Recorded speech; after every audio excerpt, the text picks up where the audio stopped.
పూర్వం మనం కాశీఖండంలో అగస్త్య మహర్షి యొక్క ఆశ్రమం గురించి చదివితే ఎంత విచిత్రంగా ఉంటుందో, ప్రాణులు తమ మధ్య వైరాన్ని కూడా మరిచిపోయి ఎలా తిరుగుతాయని చెప్తారో అలా తిరుగుతుండేవి ప్రాణులన్నీ ఆయన దగ్గర. జాక్ అని ఒక కుక్క, ఎంత విశ్వాసం మహర్షి అంటే, అంత విశ్వాసం ఉన్న కుక్క అది భీష్మాచార్యుల వారిలా ఉత్తరాయణ పుణ్యకాలం వచ్చే వరకు ప్రాణాలు ఒగ్గపట్టుకుని అపరభీష్ముడిని పిలిచారాయన దాన్ని. భగవాన్ వచ్చి దగ్గర కూర్చుని దాన్ని ఒళ్ళో పడుకోబెట్టుకున్న తర్వాత ఆయన వంక చూస్తూ కళ్ళు మూసేసింది. ఇప్పటికి జాక్ ది డాగ్ అని రాసి ఆ కుక్కకి కూడా సిద్ధ పురుషుడు ఆఖరిసారి ఇలా శరీరం విడిచిపెట్టారని దానికి సమాధి కట్టించారు. అహంకారము క్రోధము పెనవేసుకుపోయాయో ఇంకా తనకి తాను ఎంత కీడు తెచ్చుకుంటాడంటే చాలా తొందరగా పతనమైపోవడానికి మార్గం ఏది అంటే ఈ రెండు పెనవేసుకోవడానికి అవకాశం ఇవ్వడమే జీవితంలో. ఈ రెండు పెనవేసుకోవడానికి అవకాశం కానీ ఇచ్చేశాడా పడిపోతాడు. అరుణాచల క్షేత్రాన్ని చేరుకున్న తరువాత రమణ మహర్షిలో విశేషమైనటువంటి భగవదానుభవాన్ని పొందడానికి కావలసినటువంటి అవకాశం ఆయనకి చిక్కింది. ఆయన యొక్క చిట్ట చివరి ప్రయోజనం అది తప్ప వేరొకటి ఆయనకి లేదు. ఆయనకి లేదు కాదు, యథార్థములకు ఎవరికైనా చిట్ట చివరికి పొందవలసినటువంటి స్థితి అది సాధన చేత. కాబట్టి ఆయన కేవలము భగవదనుభవమునందు ఉనిగి తనకన్న వేరొకటి లేదు అన్న భావనతో అంటే ఆ రకమైనటువంటి ఆత్మ అనుభవంలోకి వచ్చినటువంటి కారణం చేత బ్రహ్మానందం అనుభవిస్తూ ఉన్నారు. దానివలన శరీరం ఎన్ని వైక్లభ్యములను పొందినప్పటికీ ఆయన దాని గురించి స్పృహ పొందలేదు. కానీ అక్కడ సహజంగా కొడుకు ఏమైపోయాడనేటటువంటి ఆర్తి ప్రధానంగా ఉండేటటువంటిది తల్లికి. ఆ తరువాత అన్నదమ్ములకు ఉంటుంది, పినతండ్రులకు ఉంటుంది.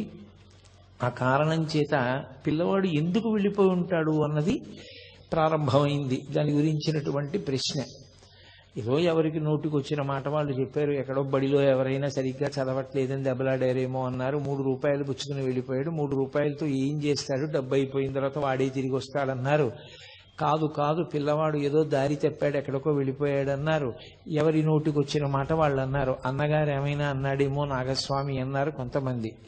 కాదు బాబయ్యే ఏమైనా అన్నాడేమో ఆ సుబ్బయ్యర్ గారని చెప్పి కొంతమంది అన్నారు. పినతల్లి ఏమైనా అందా అని కొంతమంది అన్నారు. ఎవరికి వచ్చిన మాట ఎవరికి వచ్చిన ఊహ వాళ్ళు చెప్తూ వచ్చారు. చిట్ట చివరికి ఎవరో ఒక వార్త ప్రచారం చేశారు. తిరుచిరాపల్లిలో నాటకాలకు సంబంధించినటువంటి ఒక సంస్థలో ఈయన సభ్యుడిగా చేరిపోయాడు వెంకటరామన్ అని. వెంటనే పాపం తల్లికి ఆర్తి ఉంటుంది కదూ, అందుకని ఆవిడ ఆ పినతండ్రిని వెళ్ళమని అడిగింది. అప్పటికే సుబ్బయ్యర్ గారి శరీరం విడిచిపెట్టేశారు.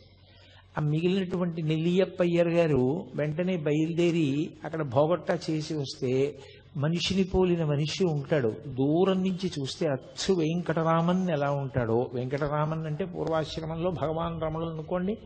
నిజానికి ఆయన శాస్త్రీయ సన్యాసము అని ఏమీ స్వీకరించలేదు. అరుణాచలానికి 24 కిలోమీటర్ల పరిధిలో దీక్షానియములేమీ లేవు కనుక ఆయన ఎలా బయలుదేరాలో అలాగే కూర్చుండిపోయారు. ఒక కౌపీన ధారణ ఒకటే చేశారంతే. కాబట్టి వెళ్ళి చూస్తే దూరం నుంచి చూసినప్పుడు వెంకటరామన్ ఎలా ఉంటాడో అలాగే ఉన్నాడు. అందులో ఒక నటుడు. అయ్యో వీడు మన పిల్లవాడు కాదని తిరిగి వచ్చారు. కాలం గడిచిపోతోంది, కాలం నిలబడుతుందా? ఎవరి కోసం నిలబడుతుంది? కాలోహి బలవాన్ కర్త సతతం సుఖదుఃఖయోహో నరాణం పరతంత్రాణం పుణ్యపాపానుయోగత అంటాడు వ్యాసుడు. కాలం నడిచి వెళ్ళిపోతూ ఉంటుంది. ఆ నడిచి వెళ్ళిపోతున్నప్పుడు అలగమ్మగారు మెల్లిగా మనసు దిటవు చేసుకుంది. ఏ కారణం చేత? పరమేశ్వరుడు ఒక చోట దుఃఖాన్ని ఇస్తే ఒక చోట సుఖాన్ని ఇస్తాడు. ద్వంద్వములకు వశులమైపోయినటువంటి మనందరికీ ఎక్కడో ఒక చోట మనసుకి ప్రీతి కలిగిన చోట సేద తీరుతాం, మనసుకు బాధ కలిగిన చోట డసిపోతుంటాం. ఒక కొడుకు వెళ్ళిపోయాడే అని ఆవిడ బాధపడ్డారు. ఉన్న నాగస్వామికి ఓ ఉద్యోగం వచ్చింది సబ్ రిజిస్ట్రార్ ఆఫీస్లో. కోడలు కాపరానికి వచ్చింది. ఏదో కొడుకు కోడలు కాపరం చూసుకుని ఆవిడ సంతోషపడిపోతున్నారు. అలగమ్మగారి వైపు నుంచి చూస్తే ఒకలా ఉంటుంది విషయం, భగవాన్ రమణుల వైపు నుంచి చూస్తే ఒకేలా ఉంటుంది. ఒకలా కాదు, ఒకేలా, ఇంకొక మార్పు ఉండదు. ఆయన ఎప్పుడూ ఆత్మయందు రమిస్తూ ఉంటారు. కాబట్టి ఒక రోజున వీళ్ళందరూ కూర్చుని ఉండగా ఎవరో పరిగెత్తుకొచ్చాడు. వచ్చి తిరువణ్ణామలైలో ఒక మామిడి తోపులో ఒక పిల్లవాడు చాలా గొప్ప స్థితిని పొందేట. అతను ఇప్పుడు విశేష ప్రచారాన్ని పొందాడు. ఆత్మానుభవమునందు మునిగి ఉన్నట్ట. మీరెవరు అని అడిగితే నోట మాట లేకుండా కాగితం మీద వ్రాసేట తిరుచులి వెంకటరామన్ అని. కాబట్టి మన పిల్లవాడే, మనం వెళ్ళి చూస్తే బాగుంటుంది అన్నారు. ముందు అందరికన్నా ఆర్తి ఎవరికి? అలగమ్మ గారికే. అందుకని వెళ్ళమని తొందర చేసింది ఆవిడ నాగస్వామిని. ఆయన అన్నాడు, అమ్మ నాకు సెలవు లేదు, కొత్త ఉద్యోగం కదా, వెడతాను తీరుబడి మీద అంటే ఊరుకుంటుందా? ఆవిడ ఆర్తి ఆవిడిది. పాపం మరిది నెల్లియప్ప అయ్యర్ బయలుదేరాడు. ఆయనతో పాటుగా నారాయణ స్వామి అయ్యరని వేరొక ఆయన కూడా బయలుదేరారు. ఇద్దరు తిన్నగా మామిడి తోపు దగ్గరికి వెళ్ళారు తిరువణ్ణామలై దగ్గరలో. తీరా అక్కడికి వెళ్ళిన తర్వాత ఆ బాలస్వామి చేసుకునేటటువంటి సాధనకి, ఆ ఆనందానికి అందరూ వెళ్ళి చూస్తుంటే అడ్డొస్తున్నారని లోపలికి ఎవ్వరిని పంపించడం మానేసి అక్కడ ఒక ఆయన అడ్డంగా ఉండడం మొదలుపెట్టాడు. ఆయన పేరు కూడా వెంకటరామనాయనార్. ఆయన వెంకటరామన్ ఈయన పేరైతే అడ్డుపడినటువంటి వ్యక్తి వెంకటరామనాయనార్. ఆయన ఎవరిని వెళ్ళనిచ్చేవాడు కాదు. వీళ్ళు మొరపెట్టుకున్నారు, అయ్యో మేము వాళ్ళ కుటుంబ సభ్యులం, ఒక్కసారి చూస్తామని. నేను పంపను, ఆయన ఏకాంతానికి భంగం కలుగుతోందన్నాడు. ఆఖరికి పోనీ కాగితం చూపించండి, రమ్మంటే వస్తామని ఆ నెల్లియప్ప అయ్యర్ ఆ మానామధురై అనేటటువంటి ఊరు పేరు పైన ఉన్నటువంటి ఓ కాగితం తీసుకుని మానామధురై ప్లీడర్ నెల్లియప్ప అయ్యర్ అని ఆ సబ్ రిజిస్ట్రార్ ఆఫీసులో పనిచేస్తున్నటువంటి ఒక ఉద్యోగి నాగస్వామి మిమ్మల్ని చూడ వచ్చారు అని పంపించారు. అవి చూసి గుర్తుపట్టారు భగవాన్. ఓ, వచ్చినటువంటి వాళ్ళు మా అన్నయ్య మా పినతండ్రి వచ్చారని లోపలికి రమ్మనమని సంజ్ఞ చేశారు. ఆయన ఏం మాట్లాడేవారు కాదు, ఒక సంజ్ఞ చేశారు. ఎందుకు అలా మాట్లాడకుండా ఉండడం అంటే, నిజానికి యథార్థ స్థితి అంటుండేవారు మహర్షి తరచుగా. యథార్థ స్థితిలో ఆనందములకంతటికీ కారణము మౌనమే. అసలు ఎక్కడ మౌనం ఉంటుందో అక్కడే ఆత్మ యొక్క అనుభవం ఉంటుంది. వాక్కు ప్రారంభమైంది అంటే గుర్తు ఏమిటి? ఏదో ఆలోచన కదిలింది అని గుర్తు. ఆలోచన కదిలితే వాక్కు వస్తుంది. వాక్కు వచ్చింది అంటే తను మౌనం విడిచిపెట్టి కదిలిపోయాడు. తన వాక్కు వల్ల మిగిలిన వాళ్ళు కూడా కదులుతారు. అందుకే ఆయన ఎప్పుడూ మౌనంలోనే ఉండేవారు, మాట్లాడేవారు కాదు. అందుకే ఆయనకి మౌనస్వామి అని ఒక పేరు ఉండేది. ఆయన ఒక కాగితం మీద ఆ వచ్చినటువంటి ఉత్తరాన్ని చూసి సరే ప్రవేశపెట్టండి అని సంజ్ఞ చేశారు. లోపలికి వచ్చి చాలా తేరిపారి చూస్తే తప్ప గుర్తుపట్టలేకపోయారు. ఎప్పుడు స్నానం చేసిన శరీరం, ఒళ్ళంతా బూది కప్పేసింది, పెద్ద పెద్ద గోళ్ళు, జటలు కట్టేసినటువంటి జుట్టు, ఒక్క కౌపీనం. ఆ కౌపీనం కూడా ఆయనకి చాలా కాలం లేదు. ఒక ఆవిడ అన్నం పెట్టేది, ఆవిడ వేడుకుంది, బాగుండదు కదా, సమాజం అని ఒకటి ఉంది కదా, మీ మటుకు మీకు దేహభ్రాంతి లేదు, కానీ చూసే వాళ్ళకి దేహభ్రాంతి ఉంది, అందుకని మా కోసం కనీసం ఓ గోచి పెట్టుకోండి అని అడిగింది. అందుకని ఆయన ఒక గోచి పెట్టుకునేవారు అంతే, ఇంకేం ఉండేది కాదు శరీరం మీద. విశ్వనాథ సత్యనారాయణ గారు ఆశ్చర్యపోయారు కూడా ఆయన గురించి రాస్తూ, ఎవరైనా శివులకి బట్ట చుట్టుకుంటే చలి తగ్గుతుంది, కంఠానికి బట్ట చుట్టుకుంటే భగవాన్ రమణలకు చలి ఎలా తగ్గింది అని రాశారు ఆయన. ఆయన ఎక్కువ కంఠానికి గుడ్డ కట్టుకునేవారు, చెవులకు కట్టుకునేవారు కాదు. కాబట్టి వీళ్ళు ఆయన్ని తేరిపారి చూసి గుర్తుపట్టారు. కానీ ఆ రోజుల్లో అనుబంధాల వరకు మాట్లాడినప్పుడు మాత్రం నిజంగా కొన్ని విషయాలు శ్లాఘించవలసిన ఉంటాయి. సూర్యుడి ముందు దివిటి అని అనుకోండి, ఆత్మానుభవంలో ఉండేటటువంటి రమణులకు ఇంక రెండవ వస్తువు అన్నది లేదు, దేని మీద మమకారం లేదు, ఆత్మయందే ఆయన రమిస్తూ ఉండేవారు. కానీ ఒక పినతండ్రికి అంత ప్రేమ ఉండడం గొప్ప విషయం. పాపం నెల్లియప్పయ్యరు శత విధాల వేడుకున్నాడు 3 రోజులుండి. పోనీ నువ్వు ధ్యానం చేసుకుంటానంటే, నువ్వు మాట్లాడనంటే నిన్ను గృహస్థాశ్రమ స్వీకారం చెయ్యమని మేము అడగం. మా ఊళ్ళోనే ఒక సిద్ధుని సమాధి ఉంది, ఆ సమాధి దగ్గర నీకు ఒక పందిరి కట్టిస్తాను, అందులో కూర్చో, అందులో చేసుకో, ఇంటి నుంచి భోజనం పంపిస్తాం. కానీ కళ్ళ ముందు పిల్లవాడు ఇలా ఎక్కడో ఇలా మట్టి కొట్టుకుపోయి ఉంటే మాకు చాలా బాధగా ఉంది, నువ్వు వచ్చేయవలసింది అని 3 రోజుల పాటు అన్న తమ్ముడు అన్నగారు పినతండ్రి గారు కలిసి విపరీతంగా ఏడుస్తూ ప్రాధేయపడ్డారు. అన్నీ వినేవారు. నిర్లిప్తుడు. ఆయన ఏ విధమైనటువంటి కదలిక ఉండేది కాదు. ముఖంలో కనీసం చిన్న మార్పు కూడా ఉండేది కాదు. అది కారణం ఏమిటి అంటే ఇంకా ఆ మనసుకి సంగములు లేవు. వీడు మావాడు, వీడు పైవాడు, అసలు ఆ అనుబంధములు లేవు. ఆయనకున్న అనుబంధం అంతా ఒక్కటే, పరమేశ్వరుడు ఆత్మ. ఆ ఆత్మయే ఈశ్వరుడు. దాని యందు రమిస్తూ ఉండేవారు. అంత పూర్ణ వైరాగ్యము జ్ఞానము పక్కపక్కనే ప్రవహిస్తాయి. అది నోటి మాటలతో చెప్పినంత తేలిక విషయం కాదు. అది అనుభవించిన వాడికి, అంత వేదాంత స్థాయిని పొందినటువంటి మహాపురుషులకొక్కరికే అర్థమవుతుంది. రామకృష్ణ పరమహంస చెప్తుండేవారు, ఒక ఆయనకి ఒక్కడే కొడుకు. హఠాత్తుగా కొడుకు చచ్చిపోయాడు. చచ్చిపోతే తల్లి ఏడుస్తోంది. ఈయన వేదాంతి, ఈయన ఏమీ ఏడవట్లేదు. ఆవిడ వచ్చింది, కొడుకు చచ్చిపోయాడని ఏడవట్లేదు, నీ కంట ఒక్క నీటి చుక్క రాదేమయ్యా, నువ్వు ఏడవమే అంది. ఆయన అన్నాడు, నిన్న రాత్రి కలలో నేను మహారాజుని, నాకు 11 మంది సమర్థులైన కుమారులు. నేను తెల్లవారి నిద్ర లేచేసరికి వాళ్ళు లేరు. స్వప్నంలో నిన్న రాత్రి రాజునయ్యాను, 11 మంది కొడుకులున్నారు, తెల్లవారు లేచేటప్పటికి వాళ్ళు లేరు. వాళ్ళ కోసం ఏడవనా? తెల్లవారిన తర్వాత ఉన్న ఒక్క కొడుకు చచ్చిపోయాడని వీళ్ళ కోసం ఏడవనా? ఎవరి కోసం ఏడవను, అందుకని ఏడవడం మానేశానన్నాడు. అంటే ఆయనకి జీవితం స్వప్నతుల్యం. ఆయన అలా పట్టించుకునేవాడు కాదు. ఏ అనుబంధమా అనుబంధం అంతే. వాటితో సంగమున్నవాడు కాదు. అది నోటితో చెప్పినంత తేలిక కాదు ఆ స్థాయి ఏర్పడడం. అందుకని ఆయన యందు ఏ విధమైనటువంటి మార్పు కలగలేదు. వాళ్లతో వచ్చినటువంటి నారాయణ స్వామి అయ్యర్ అనే వ్యక్తికి చాలా కోపం వచ్చింది. ఇంత బతిమాలుతున్నా ఈ పిల్లాడు రానంటున్నాడు, ఏమిట్రా అంత బతిమాలుతాడు, అంత చిక్కిపోయి ఉన్నాడు, వీడు మన్నేం చేస్తాడు, ముగ్గురం కలిసి సాయం పట్టి కట్టి పట్టుకుపోదాం రండని వెళ్ళి మీద పడి పట్టుకోపోయాడు.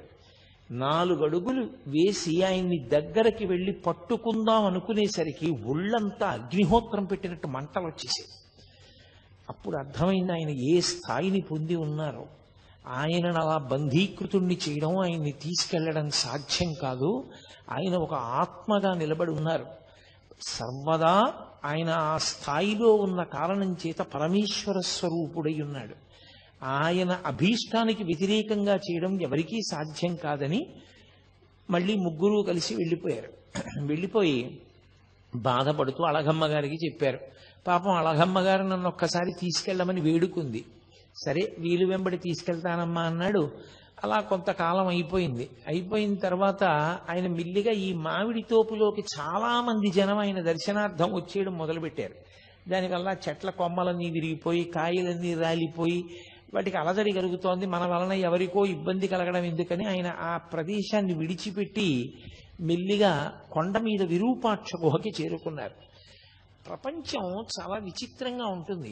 మీరు రమణ మహర్షి అనేటటువంటి ఒక తెర మీద ఒక చలనచిత్రాన్ని చూసినట్టు చూడొచ్చు. స్వార్థ స్వభావం ఉండేటటువంటి వ్యక్తులు ఎంత పవిత్ర జీవనం గడిపే వారి యొక్క జీవితంతో కూడా వ్యాపారం చేస్తారు. ఆ విరూపాక్ష గుహలో ఒక మహానుభావుడు పరమేశ్వరుడు గురించి తపస్సు చేసి ఈశ్వరానుగ్రహంతో బూది కుప్పగా మిగిలిపోయాడు ఆయన. ఆ విరూపాక్ష గుహని ఏదో కోర్టులో కేసు నడిచింది, ఆఖరికి ఒక మఠం నెగ్గింది. దాని ఏజెంట్ ఒకరిని నియమించారు ఆ గుహని చూడమని. మీలో ఎవరైనా విరూపాక్ష గుహ చూశారో లేదో నాకు తెలియదు. ఆ గుహకి ఒక ప్రత్యేకత ఉంది. అరుణాచల పర్వతం నుంచి గాలి వీసినప్పుడు ఆ గుహలోకి గాలి ప్రవేశిస్తే ఓంకారం వినపడుతుంది, ప్రణవం. అది చాలా గొప్ప గుహ ఆ అరుణాచలంలో. అటువంటి గుహలో రమణ మహర్షి కూర్చుని తపస్సు చేసుకుంటూ ఉండేవారు. తపస్సు అన్న మాటకి నేను మీతో 1కి 10 మార్లు చెప్పాను. ఆయన బ్రహ్మానంద అనుభవమే తప్ప తపస్సు అని అనడానికి ఏం లేదు. కాబట్టి ఆయన ఆ గుహలో ఉంటుండేవారు. చాలా మంది కొండ ఎక్కి గుహలో ఉన్న రమణుల దర్శనానికి వస్తూ ఉండేవారు. ఇతను మిల్లిగా ఏం చేశాడంటే, అది విరూపాక్ష గుహ చూడడానికి వస్తున్నారు అని పేరు పెట్టి టికెట్ పెట్టి డబ్బు వసూలు చేసుకోవడం మొదలుపెట్టాడు. చాలా మంది పాపం రమణ మహర్షిని చూడాలనుకున్న వారు డబ్బు కట్టి లోపలికి వెళ్ళి చూసి వస్తుండేవారు. ఇతనంతా ఏమని ప్రచారం చేశాడంటే, లోపల కూర్చున్న రమణుల గొప్ప కాదు, విరూపాక్ష గుహ గొప్ప, గుహ చూడడానికి వస్తున్నారనేవాడు. ఇది భగవాన్కి తెలిసింది. తెలిసి ఆయన మెల్లిగా దాని మించి దిగిపోయి వేరే ఎదురుగుండా ఉన్నటువంటి మామిడి చెట్టు గుహనో గుహ, ఆ చెట్టు తొర్ర ఉన్న గుహలోకి వెళ్ళిపోయారు. వెళ్ళిపోయినా ఇతను ఏం చేశాడంటే రోడ్డు కింద మార్గంలో కాపు కాసి వెళ్ళేటటువంటి వాళ్ళందరి దగ్గర అక్కడే వసూలు చేసేసుకుంటూ ఉండేవాడు డబ్బు. అరేరే, నిష్కారణంగా నా కోసం వస్తున్న వాళ్ళందరూ ఇంత ఇబ్బంది పడి డబ్బు కట్టవలసి వస్తోందని అక్కడి నుంచి బయలుదేరి భగవాన్ కిందకి వెళ్ళిపోయారు. వెళ్ళిపోయి కొండ పాదంలో ఉండేటటువంటి అరుణగిరినాథర్ దేవాలయంలో కొంతకాలం ఉన్నారు. ఎంత విచిత్రంగా ఉంటుందంటే ప్రపంచం. ఆ తర్వాత ఏదో తప్పు తెలుసుకున్నాడు, పొరపాటు అయిపోయిందన్నాడు, విరూపాక్ష గుహలోనే ఉండమన్నాడు. మళ్ళీ రమణ మహర్షి విరూపాక్ష గుహలోకే వెళ్ళారు. ఒంటి మీద ఉన్న బట్ట మారిస్తేను, బట్ట రంగు మారిస్తేను లోపల ఉన్న బుద్ధులు ఎక్కడికి పోతాయి? బట్ట మారిస్తే బుద్ధి పోతుందా? బట్ట రంగు మారితే బుద్ధి పోతుందా? సన్యాసులమని పేరు చెప్పుకొని కాషాయం కట్టుకుని తిరిగేటటువంటి ప్రబుద్ధులు కొందరు అరుణాచల పర్వతం మీద ఉండేవారు ఆ రోజుల్లో. వాళ్ళకి రమణ మహర్షి మీద అపారమైనటువంటి కక్ష. ఎందుకని అంటే ఆయన వచ్చిన తరువాత అందరూ ఆయన దర్శనానికి వెడుతున్నారు అని. అందులో జటాస్వామి అని ఒక స్వామి ఉండేవాడు. ఆయన ఎవరైనా అరుణాచల పర్వతంలో ఏదైనా గుహలో ప్రవేశించి తపస్సు చేద్దామంటే ఆయన పైనుంచి ఎవరికీ కనపడకుండా రాళ్లు దొల్లిస్తుండేవాడు, పెద్ద పెద్దవి. అది చూసి బాబోయ్, ఇక్కడ కొండలో భూకంపాలు వస్తాయిలా ఉంది, ఇలా శిలలు దొల్లుతాయిలా ఉంది, ఎక్కడో మనం చూసుకోకపోతే వచ్చి నెత్తి మీద పడుతుందని కొండ దిగి వెళ్ళిపోయేవారు. ఎవరు కొండ మీద ఉండేవారు కాదు, ఆయన ఒక్కడే ఉండేవాడు. ఆయన ఒక సన్యాసి, ఆయన పేరు జటాస్వామి. ఎందుకు ఆయనకి ఆ పని అంటే దానికి అర్థం లేదు. అదొక స్వార్థం. అరుణాచల పర్వతం మీద తాను తప్ప ఎవరూ ఉండకూడదు. ఒకసారి రమణ మహర్షి రాళ్లు ఎక్కడి నుంచి పడుతున్నాయో గమనించి అతని ఊహకు అందడానికి వీలు లేకుండా వేరొక వైపు నుంచి కొండ ఎక్కి అతను రాళ్లు దొల్లిస్తుంటే పట్టుకున్నారు. పట్టుకుంటే రాళ్లు దొల్లిస్తున్నవాడు రమణ మహర్షిని చూసి సిగ్గుపడాలి. అతను సిగ్గుపడలేదు. అరగంట సేపు నవ్వాడు. అరగంట సేపు నవ్వి పెద్ద వికటాట్టహాసం చేసి వెళ్ళిపోయాడు. కానీ మీరు ఒక్క విషయం గమనిస్తూ ఉండాలి. రమణులు ఉదాసీనులు. ఆయన పక్కన మీకు ఇటువంటి వ్యక్తులందరూ కనపడుతుంటారు. ఆయనకి దేనితో సంబంధం లేదు. వీడు ఇటువంటి వాడు, వాడు అటువంటి వాడు అన్న మాట ఆయన ఏమనరు. ఆయన ఎప్పుడైనా ఎవరికైనా చెప్తే అసలు నోరు విప్పి చెప్తే ఒక్క మంచి మాట, ఇలా ఎందుకు చేస్తావు, తప్పు కదూ, అంతే. దానికి అరగంట నవ్వాడు అతను. నిజంగా ఆ మాట ఆయన అన్నందుకు, చెయ్యి పట్టుకున్నందుకు మార్పు రావాలి. రాలేదు సరికదా, అరగంట సేపు నవ్వి కొండ దిగి వెళ్ళిపోయాడు. ఎంత చిత్ర విచిత్రమైనటువంటి వ్యక్తులు ప్రపంచంలో ఉంటారో. ఆయన నా కోసం ఇంతమంది వస్తారని కానీ, నేను విరూపాక్ష గుహలో తపస్సు చేస్తున్నానని కానీ, నేను బ్రహ్మానందం అనుభవించేవాడిని కానీ, నేను వీడిని పట్టుకున్నానని కానీ, వీడి గురించి 10 మందికి చెప్దామని కానీ ఆయనకి ఏమీ ఉండదు.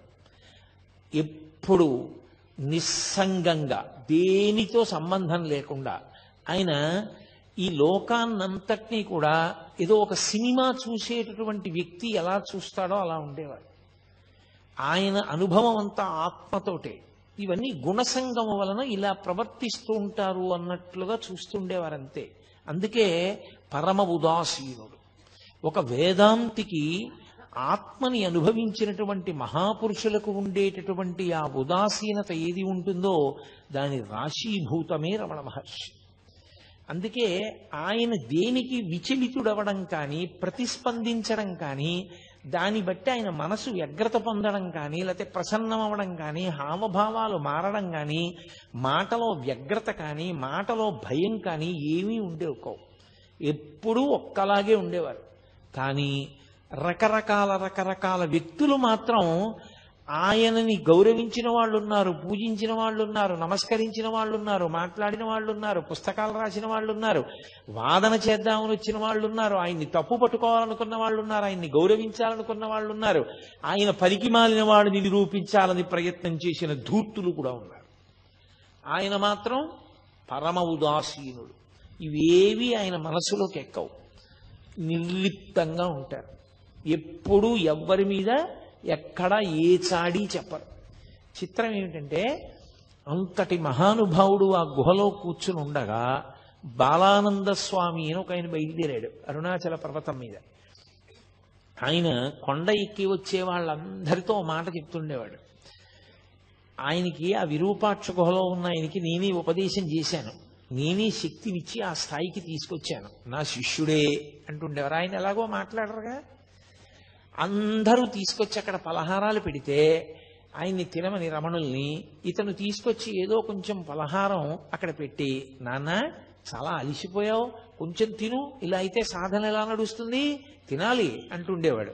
అందరూ వెళ్ళిపోయిన తర్వాత వీలైతే ఇవన్నీ మూట కట్టేసుకుని, నీ సొమ్ము ఏం పోయింది, నువ్వు ఎలాగో మాట్లాడవు కదా, నీకు గురువునని చెప్పుకుంటున్నాను, నాకు తోచింది సంపాదించుకుంటున్నాను, నువ్వు అలా కూర్చో, మాట్లాడకు, ఏమీ అనద్దు.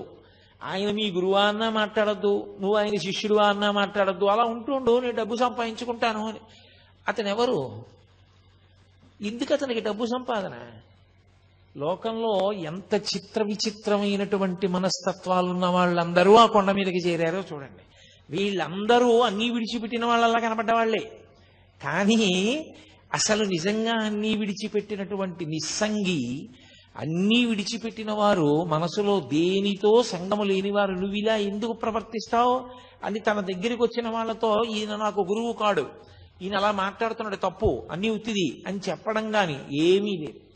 పోనీ ఆయన చెప్పినప్పుడు ముఖంలో మార్పు ఉండదు, ఆయన వచ్చి అలా నటిస్తున్నప్పుడు అలా చూస్తూ ఉంటారంతే, ఏమీ మార్పు ఉండదు. అది ఎలా ఉంటుందంటే అది ఒక రకమైనటువంటి మనోభావన, అదొక గుణసంగం చేత ఏర్పడిన స్థితి. ఆయన మనం సినిమా చూసినట్టు చూస్తారు. అంటే మీకు ఇది అలా ఎలా ఉంటుందంటే అని అనుమానం రావచ్చు. నేను ఒకే ఒక్క ఉదాహరణ చెప్పగలనంతే. మనం సినిమాకి వెళ్ళాం అనుకోండి, 50 రూపాయలు పెట్టి టికెట్ కొనుక్కుని, మన కళ్ళెదురుగుండానే కథానాయకుడిని ప్రతినాయకుడు వచ్చి కత్తి పెట్టి పొడిచేస్తాడు గుండెల్లో. ఓహో నెత్తురు ధార కింద కారిపోతూ ఉంటుంది, కింద పడి తన్నుకుంటూ ఉంటాడు. వచ్చిన వాళ్ళందరూ కర్రలతో కొట్టేసి ఆయన స్పృహ తప్పి పడిపోయి దెబ్బలు తగిలి నెత్తురు ఓడిపోతుంటే వాళ్ళు వెళ్ళిపోతారు. ఆయన చచ్చిపోయినట్టే పడుంటాడు, గుండెలు నలిపేసినట్టు ఉంటుంది. ఎంత బాధగా ఉంటుందో ఏమిటో, అంత క్రూరంగా అలా కొట్టేశారు, అలా పొడిచేశారు కత్తులతో అని. అంత కత్తులతో పొడిచేసి అంత కర్రలతో కొట్టేసి మన ఎదురుగుండానే అంత అన్యాయం జరుగుతుంటే, సినిమా హాలు మొత్తం మీద ఏ ఒక్కడైనా లేచి వెళ్ళి పోలీస్ స్టేషన్లో కంప్లైంట్ ఇస్తాడా?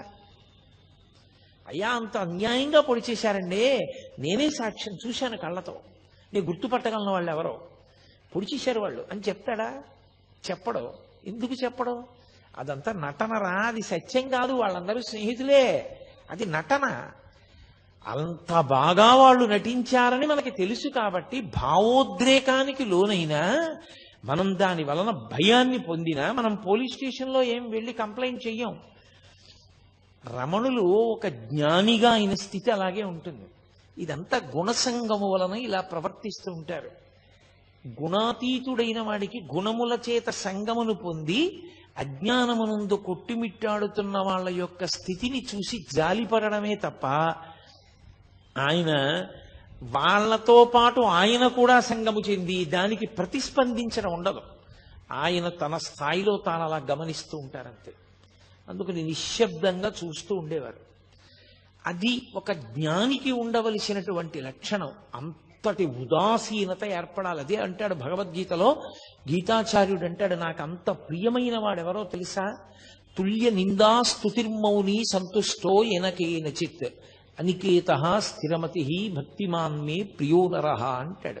భక్తి అంటే ఇన్ని తులసి దళాలు, ఇన్ని మారేడు దళాలు తెట్టి పూజ చేసిన వాడు అని చెప్పలేదు గీతాచార్యుడు. తుల్య నిందా స్తుతిర్మౌని, మౌనముగా ఉండి లోపల ఏ వికారము లేకుండా పొగిడినప్పుడు తెగిడినప్పుడు ఒక్కలా ఉండగలిగిన వాడు. ఈ బాలానంద స్వామి విరూపాక్ష గుహలో చేరి నానా అల్లరి మొదలుపెట్టాడు. వచ్చిన వాళ్ళందరినీ దబాయించడం.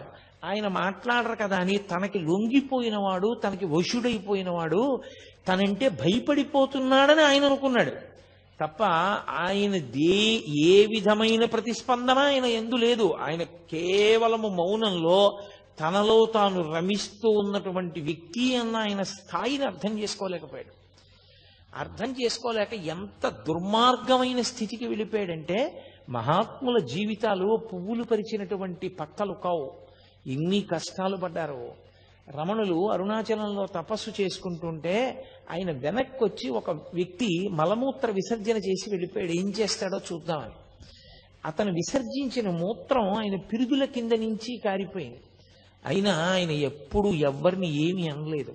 అదొక అజ్ఞాన స్థితి అంతే. అమ్మ బిడ్డల వంక ఎలా చూస్తుందో వాడి తెలియని పని చేస్తే ఆయన అంతే అలాగే చూసేవారు. ఆయనలోంచి కోపం కానీ ప్రతీకార భావన కానీ పెళ్ళుబికేవి కావు. అతను సాక్షాత్ రమణులు ఉన్నటువంటి అంత పవిత్రమైన విరూపాక్ష గుహలో ఒక రాత్రి మూత్ర విసర్జన చేశాడు. చేస్తే పళనిస్వామి అని ఉండేవారు. ఎప్పుడూ రమణులకి సేవ చేయడమే. ఆయన జీవితానికి ఇంకో ప్రయోజనం లేదు. రమణ మహర్షికి సేవ చేయడం ఒక్కటే. అది ఏ వ్యక్తికి ఏ అదృష్టం పడుతుందో తెలియదు. ఒకడు స్వామి అయ్యుండి, స్వామి అంటే తాను సన్యాసి అయ్యుండి రమణుల పట్ల అలా ప్రవర్తించాడు. ఒకడు ఆయన పట్ల అంత గౌరవభావంతో ఎనలేని సేవ చేసేవాడు. అతను అరుణాచలం వెళ్ళి ఆ తిరువణ్ణామలై ఊళ్ళో భిక్షాటనం చేసి తీసుకొచ్చి రమణ మహర్షికి పెట్టేవాడు. అప్పుడప్పుడు రమణ మహర్షి కూడా భిక్షాటన చేసేవారు. ఊళ్ళోకి వెళ్ళి భిక్షాటన చేసి వచ్చి అది ఏ పదార్థము ఆయనకు అనవసరం. ఆ పదార్థం చేతిలో పడగానే నవ్వుకుంటూ దాన్ని నడుస్తూ తినేవారు. నడుస్తూ తినేసి కొండ మీదకి వచ్చి బండ మీద వెల్లకిలా పడుకునేవారు. జ్ఞాని యొక్క స్థితిని లెక్క పెట్టడం చాలా కష్టం. అలా ఎందుకుంటారండి, అలా ఎలా ఉంటారండి అని మీకు అనుమానం రావచ్చు. నేను ఒక్క విషయం, కొన్నింటి ఉపమానాలు కొన్నే చెప్పగలం. ఆ స్థాయిని యథార్థంగా చిత్రీకరించి చూపించడం చాలా కష్టం, ఎవరికీ సాధ్యం కాదు. ఎందుకంటే అది వాక్కులకు అందేటటువంటి విషయం కాదు. ప్రధానంగా ఆత్మ వాక్కుకు అందదు. ఆత్మస్థితి ఎందున్న యోగి కూడా వాక్కుకు అందడు. కానీ దాన్ని ఒక ఉదాహరణ చేత కొంత చెప్పే ప్రయత్నం చేయడం మాత్రమే చెయ్యవలసి ఉంటుంది. మీరు చూడండి, ఆయన నిలబడి నడుస్తూ కొద్దిగా అన్నం తినేసి వెళ్ళిపోయేవారు. కొందరు నింద చేసేవారు, కొందరు పని చేసుకోకూడదా ఏదైనా అనేవారు, కొందరు మహానుభావుడని అన్నం పెట్టేవారు. అన్నిటికీ ఒకటే చిరునవ్వు. ఆయనలో ఏ ప్రతిస్పందన ఉండేది కాదు. అలాగే నడిచి వెళ్ళిపోతూ ఉండేవారు, అలాగే కాస్త అన్నం తినేసేవారు, అలాగే ఉండేవారు, అలాగే కొండ మీదకి వెళ్ళిపోయేవారు. అది ఎలా ఉంటుంది అంటే, మీరు ఒక పసిపిల్లవాడిని పట్టుకుని వెళ్ళి వాడిని తిట్టండి, వాడు నవ్వుతాడు. వాడిని మీరు కొట్టండి, వాడికి బాధ కలిగిందని వాడు ఏడుస్తాడు. లేదా మీరు వాడిని పొగడండి, వాడు నవ్వుతాడు. వాడిని నింద చేసినా, మీరు నింద చేస్తూ మాట్లాడుతున్నా వాడు నవ్వుతూనే ఉంటాడు. వాణ్ణి మీరు పొగుడుతున్నా వాడు నవ్వుతూనే ఉంటాడు. వాడికి మీరు నిందిస్తున్నారని ప్రతిస్పందన ఉండదు, మీరు పొగుడుతున్నారని ప్రతిస్పందన ఉండదు. ఆ నింద కానీ పొగట్ట కానీ వాడి మనసు పుచ్చుకుంటే కదా అప్పటికి చేతకాని తనం. ఇంకా కానీ ఆయనది చేతనైన తనం అయ్యుండి పుచ్చుకోదు, మనసు పుచ్చుకోదు కనుక ఆయన ఒక నవ్వు నవ్వేస్తారు. పాపం అమాయకత్వం అనుకుంటారంతే. ఇక మరి భిక్షకెందుకు వెళ్ళడం అంటే, ఈ శరీరానికి ఓ వ్యాధి వచ్చిందనుకోండి, ఈ మోకాలు నిప్పెడుతోంది అనుకోండి, నాకు ఈ మోకాలు నిప్పెడితే, ఏమంటే ఈ మోకాలు ఏమిటో చాలా నిప్పెడుతోంది, కూర్చోలేకపోతున్నాను పూర్వంలో ఉపన్యాసానికి, చాలా బాధ పెడుతోంది ఇది అని ఓ డాక్టర్ దగ్గరికి వెళ్ళాను అనుకోండి. ఆ డాక్టర్ గారు ఏదో నాకు ఔషధిని ఇచ్చి ఇది తాగవయా అన్నారు. ఆ ఔషధం చాలా చేదుగా ఉంది, అది ఓ పూట వేసుకుంటున్నాను. ఏదో ట్యాబ్లెట్ ఇచ్చి చప్పరించన్నారు, అది చాలా తీయగా ఉంది. ట్యాబ్లెట్ చాలా తీయగా ఉంది కదా అని రోజుకు ఒకటి చప్పరించమంటే 10 చప్పరిస్తానా? అది ఒక్కటి చప్పరించమన్నాడు, ఒకటే చప్పరిస్తాను. ఇంకొక ఔషధం చేదుగా ఉంది, బా తాగడానికి అసహ్యంగా ఉంది, కానీ మానేస్తానా? తాగుతాను. జ్ఞాని దృష్టిలో ఆకలి ఈ శరీరానికి ఒక రోగం. మందు వేసుకునేటప్పుడు మందుకి రుచి ఎలా చూడరో, ఈ శరీరానికి ఒక వ్యాధి ఆకలి. ఈ ఆకలి తీరడానికి, జబ్బు తగ్గడానికి ఔషధం పడేసినట్టు ఆకలి అన్న వ్యాధి తీరడానికి పదార్థం పడేస్తాడు. అందుకే పిచ్చివాడంటాడు. ఎందుకని అంటే, మనమైతే ఏం చేస్తామంటే రుచి కొరకు తింటాం. అన్నం, కాస్త పప్పు, కొంచెం నెయ్యి, అదంతా కలుపుకొని ఎంతో శుభ్రంగా కాస్త నంచుకుని మనం తింటాం. ఆయనకి అలా ఉండదు. ఆయన చేతిలో ఏది పడి, మినప్పొట్టు కొంచెం పడేసిందో తల్లి, తినేశారంతే. నాకు తెలిసి ఒక మహానుభావుడు, ఆయనకి ఒక ఆవిడ పిలిచి ఏం చేస్తారో చూద్దామని క్యాబేజీ తుక్కు పెట్టింది. ఆయన చక్కగా తుక్కు తిని మంచినీళ్లు తాగేసి ఈశ్వరార్పణమస్తు అని వెళ్ళిపోయాడు. జ్ఞానులు అలా ఉంటారు, వాళ్ళకి రుచితో సంబంధం ఉండదు. దీనికి ఆకలి వేసింది, దీనికి వ్యాధి పుట్టింది, మందేశావు. దీనికి ఆకలన్న వ్యాధి పుట్టింది, కాస్త అన్నం పడేస్తారు. అన్నం కాదు, భవతి భిక్షాందేహి అన్నప్పుడు చేతిలో ఏం పడిందో అది పడేస్తారు కడుపులో, అంతే. మరి దానివల్ల ఏమండి ఇది ఏమైనా అయిపోదా? అయిపోకుండా ఉండడం ఉంటుందా అసలు? పోనీ దీనికి నువ్వు ఏది పెట్టాలో అదే పెడుతూ జాగ్రత్త తీసుకుంటే ఉంటుందా? సత్యం ఆత్మ, ఇది అసత్యం వెళ్ళిపోతుంది, కానీ వెళ్ళిపోయే వరకు పాడు చేయకూడదు. బట్టి దానికి జబ్బు వస్తే మందేశాడు. కాబట్టి ఆయన వెళ్ళేవారు భిక్షకి. అది జ్ఞాని యొక్క స్థితి. రమణులు ఎందుకు భిక్షకి వెళ్ళారు అన్న మాటని జాగ్రత్తగా అర్థం చేసుకోవాలి. అస్తమానం పళనిస్వామిని పిలిచి నాకు ఆకలిస్తోంది, అది కొంచెం వెళ్ళి భిక్షకి వెళ్ళామన్నా పట్టరా అన్న అనుకోండి, అహంకారం వచ్చిందని గుర్తు. తను వెళ్ళడానికి కష్టం, తను తిరగడానికి కష్టం, అంటే శరీర భావన వచ్చిందా లేదా? కాబట్టి పళనిస్వామి వెళ్ళి తెస్తూ ఉండాలి. పళనిస్వామి తీసుకొచ్చేసి ఆయన ఏదో ఆత్మానందంలో ఉండగా బహిర్ముఖులి, అయ్యా మీకోసమే తెచ్చాను, మీరు ఎప్పుడో నిన్న తిన్నారు, ఇవాళ సాయంకాలం అయింది, కళ్ళు విప్పారు, ఆకలేదు, తినండి అన్నారు అనుకోండి, ఉదాసీనుడు. తీసుకొచ్చారు, అక్కడ పెట్టారు. ఆయన తీసుకొచ్చి పెట్టారు అని చెప్పేసేసి ప్రత్యేకమైన కృతజ్ఞత లేదు. ఆయన తినమంటున్నాడు, ఇంత తీసుకుని నోట్లో పడేసుకున్నారు. ఆయన వెళ్ళి ఒక బండ మీద కూర్చునేవారు. ఒకళ్ళు వచ్చి రేపు మా ఇంట్లో పెళ్లి, మీరు తప్పకుండా భోజనానికి రావాలి 11ంటికి అన్నారు. అలా చూశారు, వాళ్ళు ఒప్పుకున్నారనుకుని వెళ్ళిపోయారు. ఆయన అలాగే ఉన్నారు బండ మీద, ఆయన దిగలేదు. మర్నాడు ఏమిటి ఇంకా రాలేదు, బ్రాహ్మణస్వామి అంటుండేవారు, ఇంకా రాలేదని చెప్పి కొండెక్కారు. కొండకి రా భోజనానికి తీసుకెళ్ళి నీకు అన్నం పెడతాను రా అన్నారు. ఆయన అలాగే ఉన్నారు. పుచ్చుకోదు మనసు. మీరు అది పట్టుకోవలసిన విషయం. మనసు పుచ్చుకుంటే ప్రతిస్పందన, మనసు పుచ్చుకోలేదనుకోండి స్పందన ఉండదు. మీకు ఎలా చెప్పాలి, ఇంకా బాగా అర్థమయ్యేటట్టు చెప్పాలంటే, ఇప్పుడు నేను ఇలా కూర్చుని ఉండగా మీరు వచ్చి నన్ను ధూర్తతనంతో ఏదైనా అనకూడని మాట అన్నారనుకోండి, నేను వెంటనే మీకు బుద్ధి ఉందా లేదా, నేను ఎప్పుడైనా చేశానా అలాంటి పని, ఎందుకు అలా నింద చేస్తున్నారు అన్నాను అనుకోండి, ప్రతిస్పందించాను. నేను నిద్రపోతున్నప్పుడు మీరు వచ్చి నన్ను ధూర్తతనంతో మాట్లాడారనుకోండి, నేనేమైనా అంటానా? అప్పుడు నా మనసు లేదు, ఆత్మలో లయమైపోయింది. మనసు పుచ్చుకోదు. మనసు ఆత్మయందు లయమై ఉండగా అది ప్రతిస్పందించదు. అది మనకి అజ్ఞానంతో సుషుప్తిలో లయమవుతుంది. ఆయనకి జ్ఞానము చేత జాగృతి యందు లయిస్తుంది. అదే తేడా. అది ఎలా జరుగుతుంది అంటే అనుభవం చేత తెలుసుకోవాలి తప్ప ఇంకా అంతకన్నా చెప్పడానికి వాక్కులు ఉండవు. కాబట్టి ఆత్మస్థితి అంటారు దాన్ని. అది వాక్కులకు అందదు.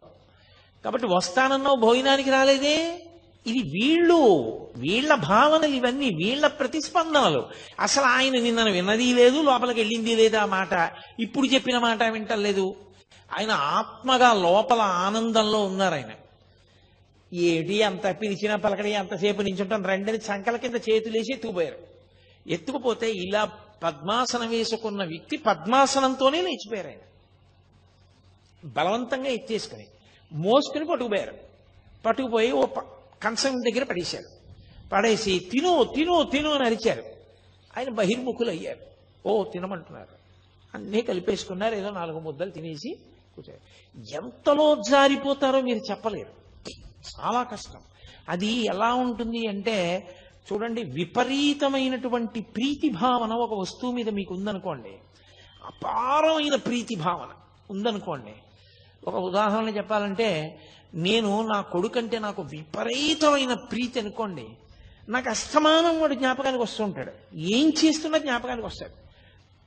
నేను ఆఫీసులో కూర్చుని ఇలా పెన్ తీశాను అనుకోండి, black pen, black refill pen సన్నగా రాస్తే వాడికి ఎంత ఇష్టం, వాడికి ఇలాంటి పెన్ను ఒకటి కొనెట్టే పెట్టాలి అనుకుంటాడు. అప్పుడు జారిపోయిందా లేదా? జారిపోయింది. కాసేపు ప్రీతి ఎక్కడుందో అక్కడికి జారుతుంది మనస్సు. ఆ మనస్సు అసలు పైకి ఉండడం దానికి ఇష్టం లేదనుకోండి, ఇంకా ఆ స్థితిని పొందేసింది అనుకోండి, అది ఆనందాన్ని తడువుకుంటూ ఆత్మలోకి జారిపోతుంటుంది. అందుకని ప్రతిస్పందనలు ఉండవు యోగికి. తప్ప జడమై కాదు, ఆత్మగా నిలిచి ఉన్నాడు కాబట్టి ప్రతిస్పందన పొందడు. అందుకే కరుస్తున్నా తెలియదు, చీమలు కుడుతున్నా తెలియదు, తేళ్లు కుడుతున్నా తెలియదు, ఒకరు నిందిస్తున్నా తెలియదు. ఒకవేళ నిజంగా ఆయన బాహ్యంలో ఉన్నారనుకోండి, ఉన్నా నేను ఇందాక చెప్పానే, ఆ స్థితికి ఎదిగిపోయిన వ్యక్తి అవతల వారి అజ్ఞానాన్ని మన్నించేస్తాడు. పాపం ఏం తెలుసు, గుణసంగాన్ని పొందాడు, ద్వంద్వముల యందు ఉంటాడు. కాసేపు సుఖం అంటాడు, కాసేపు దుఃఖం అంటాడు, కాసేపు ప్రీతి అంటాడు, కాసేపు అప్రీతి అంటాడు, కాసేపు కామం అంటాడు, కాసేపు క్రోధం అంటాడు. ఏమిటో అలా తిరుగుతుంటాడు. కానీ వాడికి ఏం తెలుసు పాపం, స్థిరంగా నిల్చోవడం వాడికి చేత కాదు కదా అని జాలితో, మన మీద కారుణ్యంతో వారు అలాగే చూస్తారు తప్ప ప్రతిస్పందించారు. నిజంగా వాళ్ళు ప్రతిస్పందించడం మొదలు పెడితే మీరు ఒకటి లెక్కలోకి తీసుకోండి, మనవన్నీ అపరాధములే అవుతాయి, మనవన్నీ అపరాధములే. అప్పుడు వాళ్ళు ఎంతమందికి ఎన్ని శాపాలు ఇవ్వాల్సి ఉంటుంది? ఇవ్వలేరు. భగవంతుడు మన యొక్క దోషములను ఎలా మన్నిస్తాడో, బ్రహ్మవిద్ బ్రహ్మైవ భవతి అని బ్రహ్మమును తెలుసుకుని బ్రహ్మమైన వ్యక్తి కూడా దోషములను అలా మన్నించగలుగుతాడు. అందుకే మీరు చూడండి, భగవద్భక్తుల యొక్క హృదయం కన్న తల్లి హృదయంలా ఉంటుంది. వాళ్ళు సాధారణంగా ఎంత దోషం చేసిన వాడైనా క్షంతవ్యూహం అన్నాడు అనుకోండి, క్షమించేస్తారు. ఎంత తప్పు పని చేయనివ్వండి, దాన్ని మనసులో పెట్టుకోరు. దాని గురించి 10 మాటలు మాట్లాడే లక్షణం ఉండదు. ఎవరో జ్ఞాపకం చేస్తే జ్ఞాపకానికి రావాలేమో కానీ, లేకపోతే దాని పెద్ద మనసులో స్థానం ఉండదు, విడిచిపెట్టేస్తారు. వాళ్ళు మారాలను ఒక కోరిక పెట్టేస్తారు తప్ప, ఇలా అన్నాడు అలా అన్నాడు, లేకపోతే ఇలా చేశాడు అలా చేశాడు, దాన్ని పీక్కుంటూ ఉండడం, తవ్వుకుంటూ ఉండడం అలా ఉండదు. అది భక్తి పెరిగే కొద్దీ హృదయమునందు విశాలమైనటువంటి స్థితి ఏర్పడుతూ ఉంటుంది. అది ఒక జ్ఞానిగా నిలబడగలిగినప్పుడు భగవత్తత్వం ఎలా ప్రకాశిస్తుందో జ్ఞాని యొక్క తత్వం అలాగే ప్రకాశిస్తుంది. అందుకే బాలానంద స్వామి అన్ని ఆగడాలు చెయ్యగలిగాడు. ఆయన ఎంత ఎత్తులో ఉన్నారో ఈయన అంత కిందలో ఉన్నాడు. నేను చాలా అధికుణ్ణని బట్టకో దానికి ఓ కొత్త రంగు వేసుకుని కట్టుకుని చాలా గొప్పవాడిని అనుకుంటున్నాడు. బట్టకి రంగు మారితే గొప్పవాడివి కావు, లోపల మార్పు వస్తే గొప్పవాడివి అవుతావు. అది మార్పు రావడాన్ని బట్టి ఉంటుంది తప్ప బట్టని బట్టి ఉండదు.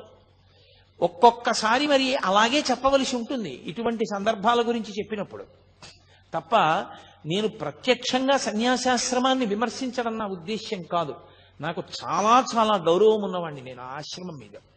కాబట్టి మహానుభావుడు ఆయన ఏమీ ప్రతిస్పందించకపోయినా ప్రతిస్పందించే లక్షణం ఆయన మీద ప్రీతి ఉన్నవాడికి ఉంది. పళనిస్వామికి ఆయన ఏంట్రా ఇలా ప్రవర్తిస్తారని మరునాడు ఆ విరూపాక్ష గుహకి తలుపులేసి తాళం వేసేసి ఈ బాలానంద స్వామి ఎక్కడికో వెళ్ళారు.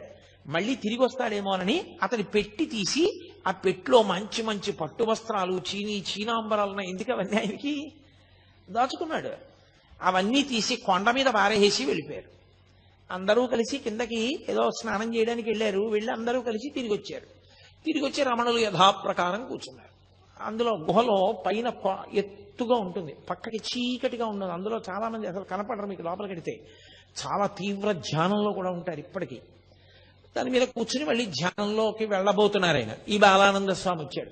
ఈ పళనస్వామి నా వస్తువులన్నీ తీసుకెళ్లి వీధిలో పారేశాడు, వీడిని వెంటనే గుహలోంచి పంపించేస్తావా, పంపించేయరా. ఇప్పుడేమిటి నాటకం? తన మీద ప్రీతి ఉన్నటువంటి వాడు తనకి అప్రీతితో ఉన్నవాడి పట్ల మర్యాద విడిచిపెట్టి ప్రవర్తించాడన్న ఖేదం ఆయనకి కలిగింది. ఈ ప్రీతి అప్రీతి రమణులకు ఏమైనా ఉందా? ఆయన అలా చూస్తున్నారు, ఏమీ మాట్లాడటం లేదు, ఏమీ ప్రతిస్పందన లేదు. అది అసంగత్వము అన్న మాటకు అర్థం. అది సత్సంగత్వే నిస్సంగత్వం అంటారు శంకరాచార్యులు వారు. అది నిస్సంగ బుద్ధి అంటే దేని మీద సంగం లేదు. ఆయన అలా చూస్తున్నారు. ఇంత నేను నోరు కొట్టుకుని అరిచినా నువ్వు పళనిస్వామిని పంపించలేదని రమణ మహర్షి దగ్గరికి వచ్చి ఆయన మొహం మీద ఉమ్మేశాడు. ఆయన అలాగే చూస్తున్నారు. మొహం నిండా ఉమ్ములేశాడు. ఆయన అలాగే చూశారు. ఏం చేస్తాడు ఇంకంతకన్నా? నీకు బుద్ధి లేదన్నాడు, వెళ్ళిపోయాడు. నేను అసలు ఈ కొండ మీద ఉండని నువ్వు ఏమనుకుంటున్నావో, నేను లేకపోతే నీకు గౌరవం ఉందనుకుంటున్నావా, నా శిష్యుణ్ణని చెప్పాను కాబట్టి వస్తున్నారు నలుగురును అంటే నలుగురు రాకపోతే ఆయన బెంగపెట్టుకుంటాడని ఆయన ఉద్దేశం. అసలు నిజమైనటువంటి భక్తుడు మనుష్యులకు ఎంత దూరంగా ఉందామా, ఎంత ప్రశాంతంగా ఉందామా అని వెంపర్లాడతారు. భక్తిని అడ్డుపెట్టి పబ్లిసిటీలు కోరుకునే వాళ్ళు ఉంటారు, వాళ్ళు ఎంతమంది రావాలని కోరుకునేవాళ్ళు తప్ప నిజంగా భక్తితో ఉండాలనుకునేవాడు మౌనంగానో గ్రంథపఠనం చేసుకుంటూనో జపం చేసుకుంటూనో గడపాలి, ఏకాంతంగా ఉండాలని అభిలషిస్తాడు తప్ప ఆయనకి ఇంకొక కోరిక ఉండదు. అందుకే మీరు ఎప్పుడైనా గమనించండి, ఆ ఏకాంతంగా ఉండడానికి వాళ్ళకి రాజసౌధాలు అక్కర్లేదు, వాళ్ళకి ఏం అక్కర్లేదు. ఎవ్వరూ రాకుండా వడ్ల బస్తాలు పారేసే గది ఇచ్చి ఆ గదిలో కుర్చీ వేసి ఇక్కడ కూర్చొని చదువుకోవడం లైట్ వేసి తలిపేసి వెళ్ళిపోయారనుకోండి, వాళ్ళు అందులో హాయిగా కూర్చుంటారు. వాళ్ళకి కావలసింది ఏకాంతం తప్ప సౌకర్యములతోడి ఏకాంతం కాదు. అది ఆయన స్థితి, రమణులది. 10 మంది రాకపోతే బెంగ పెట్టుకుంటారా ఆయన అనుకుంటున్నాడు పాలానంద స్వామి. ఇది ఈయన స్థితి. ఎంత భేదం చూడండి. ఒక్క రమణ మహర్షి యొక్క జీవితాన్ని పరిశీలనం చేస్తే ఆత్మస్థితిని పొందినటువంటి యోగి ఎన్ని కష్టాలు అనుభవించవలసి ఉంటుందో ఆయన అర్థం చేసుకోలేని వాళ్ళు ఎంతమంది చుట్టూ చేరుతారో గమనిస్తే అది ఎంత కష్టమో. అసలు అలా నిలబడడం ఎంత కష్టపడి నిలబెట్టుకోవలసి ఉంటుంది. ఎందుకని ఎక్కడైనా ప్రతిస్పందించారనుకోండి, నోటి వెంట ఏదైనా అన్నారో అయిపోతుందంతే, ఆ మాట పోయిందంతే, తపస్సంతా భగ్నమైపోయింది. అలా కానీ రాగద్వేషములకు వశులయ్యారా మళ్ళీ పునర్జన్మల్లో పెడతారు. అందుకని ఎప్పుడూ ఆ స్థాయిలోనే నిలబడి ఉంటారు వాళ్ళు. ఉమ్ములేశాడు, వెళ్ళిపోయాడు, కిందకి వెళ్ళాడు, ఏదో రైలు ఎక్కాడు, వెళ్ళిపోతున్నాడు. ఈ కోపం మీద ఉన్నాడు కదూ, కోపానికి ఓ లక్షణం ఉంటుంది. అది ఎక్కడ నుంచో వస్తుంది అనుకుంటే తప్పు. కోపం వచ్చింది అంటారు. కోపం వచ్చింది అంటే ఎక్కడి నుంచో వచ్చి ఉండాలి. ఇప్పుడు కోటేశ్వరారు సభకు వచ్చారు అంటే ఎక్కడి నుంచో వచ్చాను నేను ఈ సభకి, కోపం వచ్చింది అంటారు. కోపం బయట నుంచి లోపలికి రాదు, ఇక్కడే ఉంటుంది. ఉండేది అవకాశం కోసం ఎదురు చూస్తుంటుంది. అవకాశం వచ్చినప్పుడు పైకి లేచిందా అది క్రోధమూర్ఛిత అంటుంటారు వాల్మీకి మహర్షి. వశుణ్ణి చేసుకుంటుంది. అందుకే క్రోధం ఆవహిస్తే ఉండే లక్షణం ఏమిటో తెలుసా? మొట్టమొదటి లక్షణం, నాలుక మీద అదుపు పోతుంది. మీరు ఏం మాట్లాడుతున్నారన్న దాని మీద అదుపు ఏమీ ఉండదు. ఇంకా అదుపు లేని మాట నోటి వెంట వస్తుంది. ఆలోచన చనిపోతుంది. అదుపు లేనంత వేగంతో నోటి వెంట మాటలు వస్తాయి. బాగా ప్రశాంతంగా ఉంటే విశేషమైన అదుపులో వాక్ ఉంటుంది. తక్కెట్లో పెట్టి ఆలోచించి మాట మాట్లాడతాడు. అంత ప్రశాంతంగా ఉంటాడు. ప్రశాంతతకి పూర్తి విరుద్ధం క్రోధం. అది ఒకసారి వచ్చిందనుకోండి, ఎంత వేగంగా వచ్చిందో అంత వేగంగా వెనక్కి వెళ్ళదు. అది పట్టుకుని ఉంటుంది, చాలాసేపు పట్టుకుని ఊపుతుంది. దానికి ఆ లక్షణం ఉంటుంది. అందుకే మీరు చూడండి, ఎవరి మీదో చాలా కోప్పడి చాలా దెబ్బలాడి వెళ్ళిపోతున్నాడు అనుకోండి, మోటార్ సైకిల్ మీద వెళ్ళిపోతుంటే స్పీడ్గా వెళ్ళిపోతూ ఇలా అనుకుంటూ తనలో తానే ఏదో ఇలా అనేసుకుంటుంటాడు. అంటే అలా అంటాడా నన్ను, నేను ఇలా అనవలసింది, వాడికి సిగ్గు లేదు, నేను ఇలా అన్నాను, ఇంకా ఇలా కూడా అనవలసింది అని ఇంకా తను ఎవరితో దెబ్బలాడాడో వాడు తను ఎదురుగుండా ఉన్నాడు అనుకుని మనసులో ఊగిపోతుంటాడు ఆ క్రోధంతో. అప్పుడే ప్రమాదాలు జరుగుతాయి. ఎందుకని అంటే బాహ్యము మీద ఏ విధమైన నియంత్రణ ఉండదు, జారిపోతుంది. అది సమస్త ఉపద్రవములకు కారణం. అందుకే తన కోపమే తన శత్రువు, తన శాంతమే తనకు రక్షదయ చుట్టంబౌ అని చిన్నతనంలో నేర్పుతారు. క్రోధ క్రోధకృత్కర్త విశ్వబాహుర్ మహీధర అని విష్ణు సహస్రం. కాబట్టి ఆయన రైలు ఎక్కాడు బాలానంద స్వామి. ఎవరో అక్కడ కొంతమంది పిల్లలు కూర్చుని ఉన్నారు. ఆ కోపంతో అహంకారము క్రోధము రెండూ ఒకదాంతో ఒకటి కలిశాయనుకోండి, ఇక మీరు వాడిని పట్టుకోలేరు. ఇక వాడు ఎవరి మాట వినడం.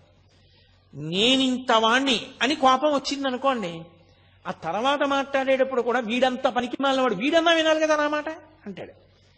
మీరు అందుకే చూడండి, కుటుంబ యజమానికి కోపం వచ్చి ఇంట్లో ఒకరిని దెబ్బలాడాడు అనుకోండి, ఏంటండి అది అలాగా ఊరికే మన కొడుకే కదా ఏదో తప్పు చేశాడు ఏడు అంతంత నోర్మయ్యి నువ్వు కూడా తప్పొచ్చేదానివా అంటాడు.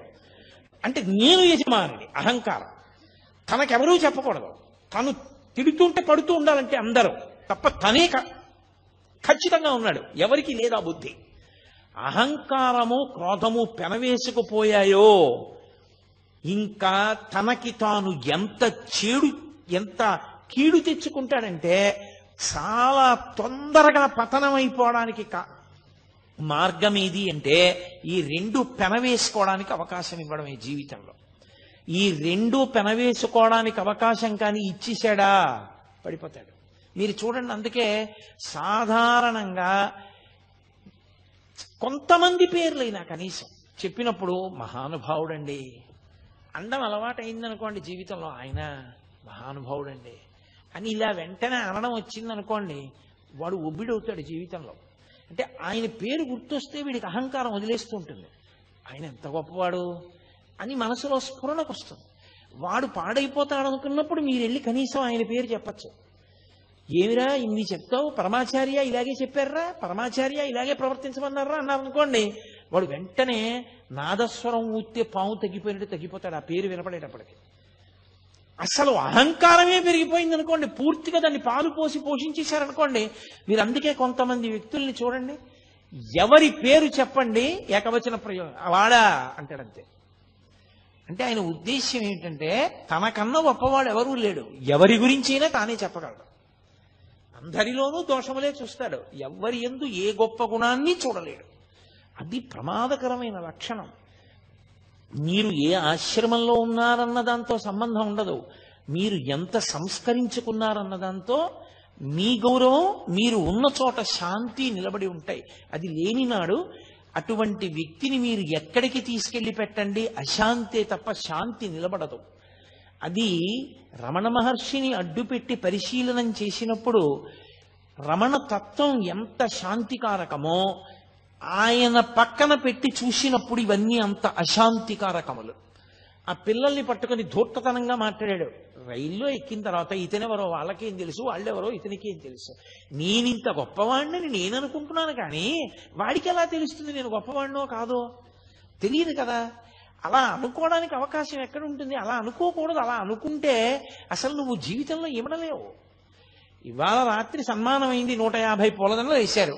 రేపు పొద్దున నీ కర్మకాలి రిజర్వేషన్ లేకుండా ప్రయాణం చేయాల్సి వచ్చింది. నువ్వు జనరల్ కంపార్ట్మెంట్ లో అవసరమైతే మరుగుదొడ్డి దగ్గర నిలబడాలంతే. నిన్ననే నాకు దండలేశారు, ఏమిటిది అందరూ నా మీద ఇలా పడిపోవడం, నాకు లేచి సీట్ ఇవ్వద్దా అంటే అందరూ కలిపి నేను భోగిలోంచి కిందకి దోహేస్తారు. దీపో ఈ ఊళ్ళో నువ్వు ఎక్క రైలు ఇక అంత గొప్పవాడు అయితే కారు ఎక్కవా, అంతేగాని ఏమిటి నువ్వు ఎక్కితే సీట్ ఎందుకు ఇస్తాను నీకంటారు. నువ్వు నీకు నేనింతవాణ్ణి అనుకున్నప్పుడు నువ్వు ఇమడలేవు. నువ్వు ఎక్కడున్నావో తెలుసుకోవడం నీకు అలవాటైన నాడు మహామహులంతటి వారు అవకాశం, సందర్భము, సమయం కలిసి రానప్పుడు సమయానికి అనుగుణంగా అలా ప్రవర్తించారు. రామచంద్ర ప్రభు అంతటి వాడు 14 ఏళ్ళు అరణ్యవాసం చేశాడు. నేనెంతటి వాణ్ణి, అవసరం అలా వచ్చింది, పూర్వజన్మ కర్మక్షయం ఇలా అయిపోతుంది. కాబట్టి ఇప్పుడు ఈ కష్టం ఏమిటో, ఇది ఎలా ఉంటుందో, ఇంతమందితో కలిసి నిలబడి వెళ్ళడం ఇదో అనుభూతి. పరమేశ్వరానుగ్రహం ఉత్తప్పుడు కుదురుతుందా? వస్తుంటే తప్పుకోండి అంటారు. ఎంత సంతోషంగా ఉంది ఇవాళ అనుకుని నించున్నాడు అనుకోండి, ప్రశాంతంగా ఉంటుంది.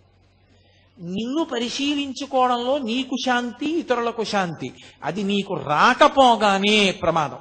కోపం రావడం తప్పు కాదు, కోపం రావాలి. దేనికి రావాలో తెలుసా? వ్యవస్థని చక్కదిద్దడానికి కోపాన్ని నటించాలి. ఒక్కొక్కసారి కోపం వచ్చేసి కాదు, కోపం నటించాలి. కోపం వచ్చేసింది అన్నట్టు ఉండాలి. 1-2 నిమిషాలకి వస్తే కదా కోపం, వస్తే ఊపేస్తుంది. కోపం వదిలేసినట్టుగా నటించి చక్కగా మాట్లాడి వెళ్ళిపోవాలి. కోపము వ్యవస్థని దిద్దడానికి సాధనం అవ్వాలి తప్ప కోపమునకు తాను వశుడు కాకుండా ఉండాలంటే ఎంతో పరిశీలన ఉండాలి. అది మహానుభావులకు ఉంటుంది. వేషాలు కడితే ఎక్కడి నుంచి వస్తుంది? అందుకని ఆయన రైల్లోకి వెళ్ళాడు, ఆ పిల్లలతోటి దెబ్బలాట పెట్టుకున్నాడు. నా అంతటి వాణ్ణి చెప్తుంటే బుద్ధి లేదా, నేను చెప్పిన పని చెయ్యొద్దా అన్నాడు. ఆ పెట్టేదో తీయమన్నాడు, వాళ్ళు తీయలేదు.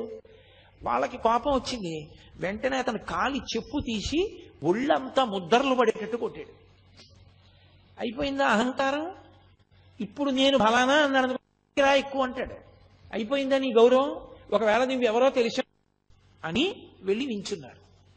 వెళ్ళి నించుంటే రైల్వే స్టేషన్లో ఆ రోజున నేను రైలు ఎక్కినప్పుడు ఏమైందో నీకు తెలిసిందా అని అడిగాడు.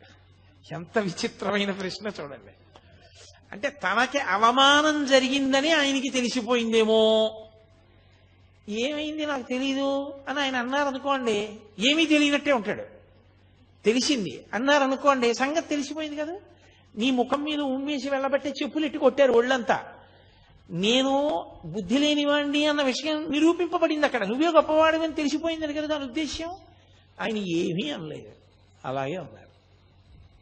అతనే అన్నాడు, నీ ముఖం మీద ఉమ్ము వేసి వెళ్ళాను కదా, ఒళ్ళంతా చెప్పులతో కొట్టారు. నీకు ఇంకా నా మీద ప్రతీకార భావన ఉందా ఉమ్మేశానని? ఎవరు లేరుగా నా చుట్టూ, నా మీద నువ్వు ఉమ్ములేయి అన్నాడు. చుట్టూ ఎవరూ లేరు కాబట్టి. అది మీరు ఒక సందర్భంగా తీసుకోకండి. నేను మీతో మనవి చేసేది అదే. మనుష్యులు అహంకారంతో ఉన్నప్పుడు ఉండేటటువంటి లక్షణాలు ఎలా ఉంటాయో, ఎప్పుడూ ఒక్కలా ఉండగలిగినటువంటి స్థితప్రజ్ఞుడు ఎలా ఉంటాడో, రమణుల జీవితంలో ఎన్ని సందర్భాలు నేను ఎక్కడ చెప్పను, కొన్ని సంవత్సరాలు ప్రసంగం చేయాలి నేను ప్రతిదాన్ని విశ్లేషించడం మొదలు పెడితే. కాబట్టి ఆయన ఏమీ అనలేదు, ఊరుకున్నారు. ఊరుకుంటే అన్నాడు, మళ్ళీ అంతలో అహంకారం వచ్చింది. పూర్వస్థాయి తనకు ఉండాలి. అందుకని పద విరూపాక్ష గుహలో కూర్చుందాం, నీకు నేను ఇవాళ ఒక కొత్తది యోగ విద్య ఒకటి నేర్పుతాను పద అన్నాడు. ఆయన ఏమీ అనలేదు. ఆయన ముందు నడుస్తున్నాడు, ఈయన వెనకాల నడిచాడు. ఈయన కూర్చున్నారు, ఆయన కూర్చున్నాడు.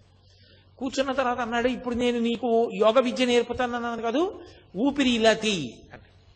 ఆయన మామూలుగానే ఇలా చూస్తూ తీసుకుంటున్నారు, ఆయన ఏమీ చేయలేదు.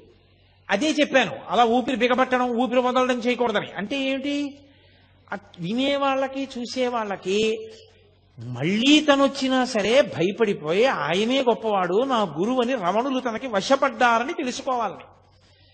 మళ్ళీ ఏదో అల్లరి చేస్తున్నాడు, ఇది ప్రశాంతంగా ఉండనివ్వట్లేదని పళనిస్వామి వాళ్ళు 10 మంది వచ్చారు. వాళ్ళని చూసి అన్నాడు, బుద్ధుందా లేదా, పెద్దవాళ్ళం ఏదో మాట్లాడుకుంటున్నాం ఇక్కడ, మీరెందుకు బయటకు పోండి అన్నాడు. ఎంత అహంకారం అండి అది! ఎన్ని వింటే పోతుంది, అది పరిశీలనం చేత పోతుంది, కానీ తనని తాను ఉద్ధరించుకోవాలనే ప్రయత్నం చేత పోతుంది తప్ప ఇంత వాణ్ణి అనుకోవడం మొదలు పెడితే దానికి అంతే ఏమైనా ఉంటుందా? ఎవరినైనా అధిక్షేపించి మాట్లాడటమే. అయిపోయింది, వెళ్ళిపోయాడు. వెళ్ళిపోయి మర్నాడు పొద్దున్న ఓ చుట్ట ఒకటి తీసి నోట్లో పెట్టుకుని విప్పట్రా చుట్ట వెలిగించుకోవాలన్నాడు పళనిస్వామిని పిలిచి. ఆయన స్వామి ఏమిటి, చుట్ట ఏమిటి, కాల్చుకోవడం ఏమిటి, అరుణాచలం కొండ మీద ఏమిటది, ఓ చండ్రకర్రకి నిప్పంటించి పట్టుకెళ్ళాడు ఆయన. ఇంత నిప్పట్టుకొచ్చాయేమిటి చుట్ట వెలిగించుకోవడానికి అన్నాడు. మీరు పెద్దవాళ్ళు కదా, పెద్దదే ఉండాలి ఏదైనా, అందుకని పెద్ద నిప్పట్టుకొచ్చానన్నాడు. ఇంకొకరిని పిలిచాడు, నేను మొహం కడుక్కోవాలి, కర్ర పుల్ల పట్టరా అన్నాడు. ఆయన ఓ చెట్టు కొమ్మ నరికి లాక్కొచ్చాడు. కొమ్మట్టుకొచ్చావు ఎందుకన్నాడు. పెద్దవాళ్ళు కదా మీరు, పెద్ద కొమ్మే ఉండాలి నువ్వు పళ్ళు తోముకోవడానికని కొమ్మ తెచ్చానన్నారు. అంటే మీరు ఒకటి గమనించాలి, ఇది వినడానికి చాలా సంతోషంగా ఉంది. మీరు చూడండి, ఇప్పుడు నేను ఇది చెప్తున్నప్పుడు వెంటనే మీరు సంతోషంగా ఓ చిన్న నవ్వు నవ్వుతారు. ఎందుకని అంటే, మంచి భలేవాడు అడిగిన దానికి భలే చెప్పాడురా అని. అంటే మనకి మూడో వ్యక్తిగా స్పందించడం అలవాటు. ఆయన అలాంటి వాడిని ఓ నిర్ణయం, వాడికి భలే దెబ్బ కొట్టారా అని మనదో నిర్ణయం. కాబట్టి మనం ఓ చిన్న నవ్వు, ఏమీ లేకుండా ఉదాసీనంగా కూర్చున్నవాడు ఎవరైనా ఉన్నాడు అనుకోండి, వాడు శ్రోతలలో కొంత పరిణితికి వెళ్ళిపోయిన వాడిని గుర్తు. ఎందుకు వచ్చింది అది? రమణులు చూడు చక్కగా ఎందుకు వచ్చిన అల్లర్లు ఈ అహంకారంతో. ఈయన అండము బాగుంది, వాళ్ళ అండము బాగుంది, ఇద్దరూ పాడవుతున్న వాళ్లేగా.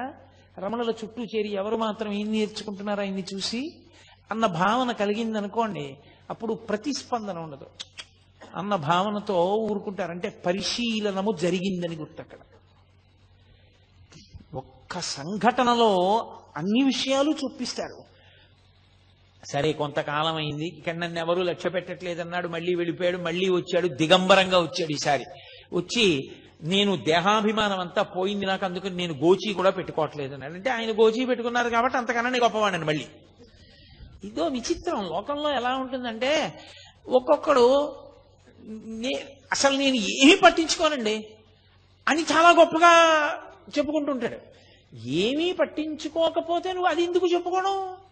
నేనేమీ పట్టించుకోనన్నది ఎందుకు పట్టుకుంది నిన్ను? అది పట్టుకోకూడదు కదా, నువ్వు నిర్లిప్తంగా ఉండాలి.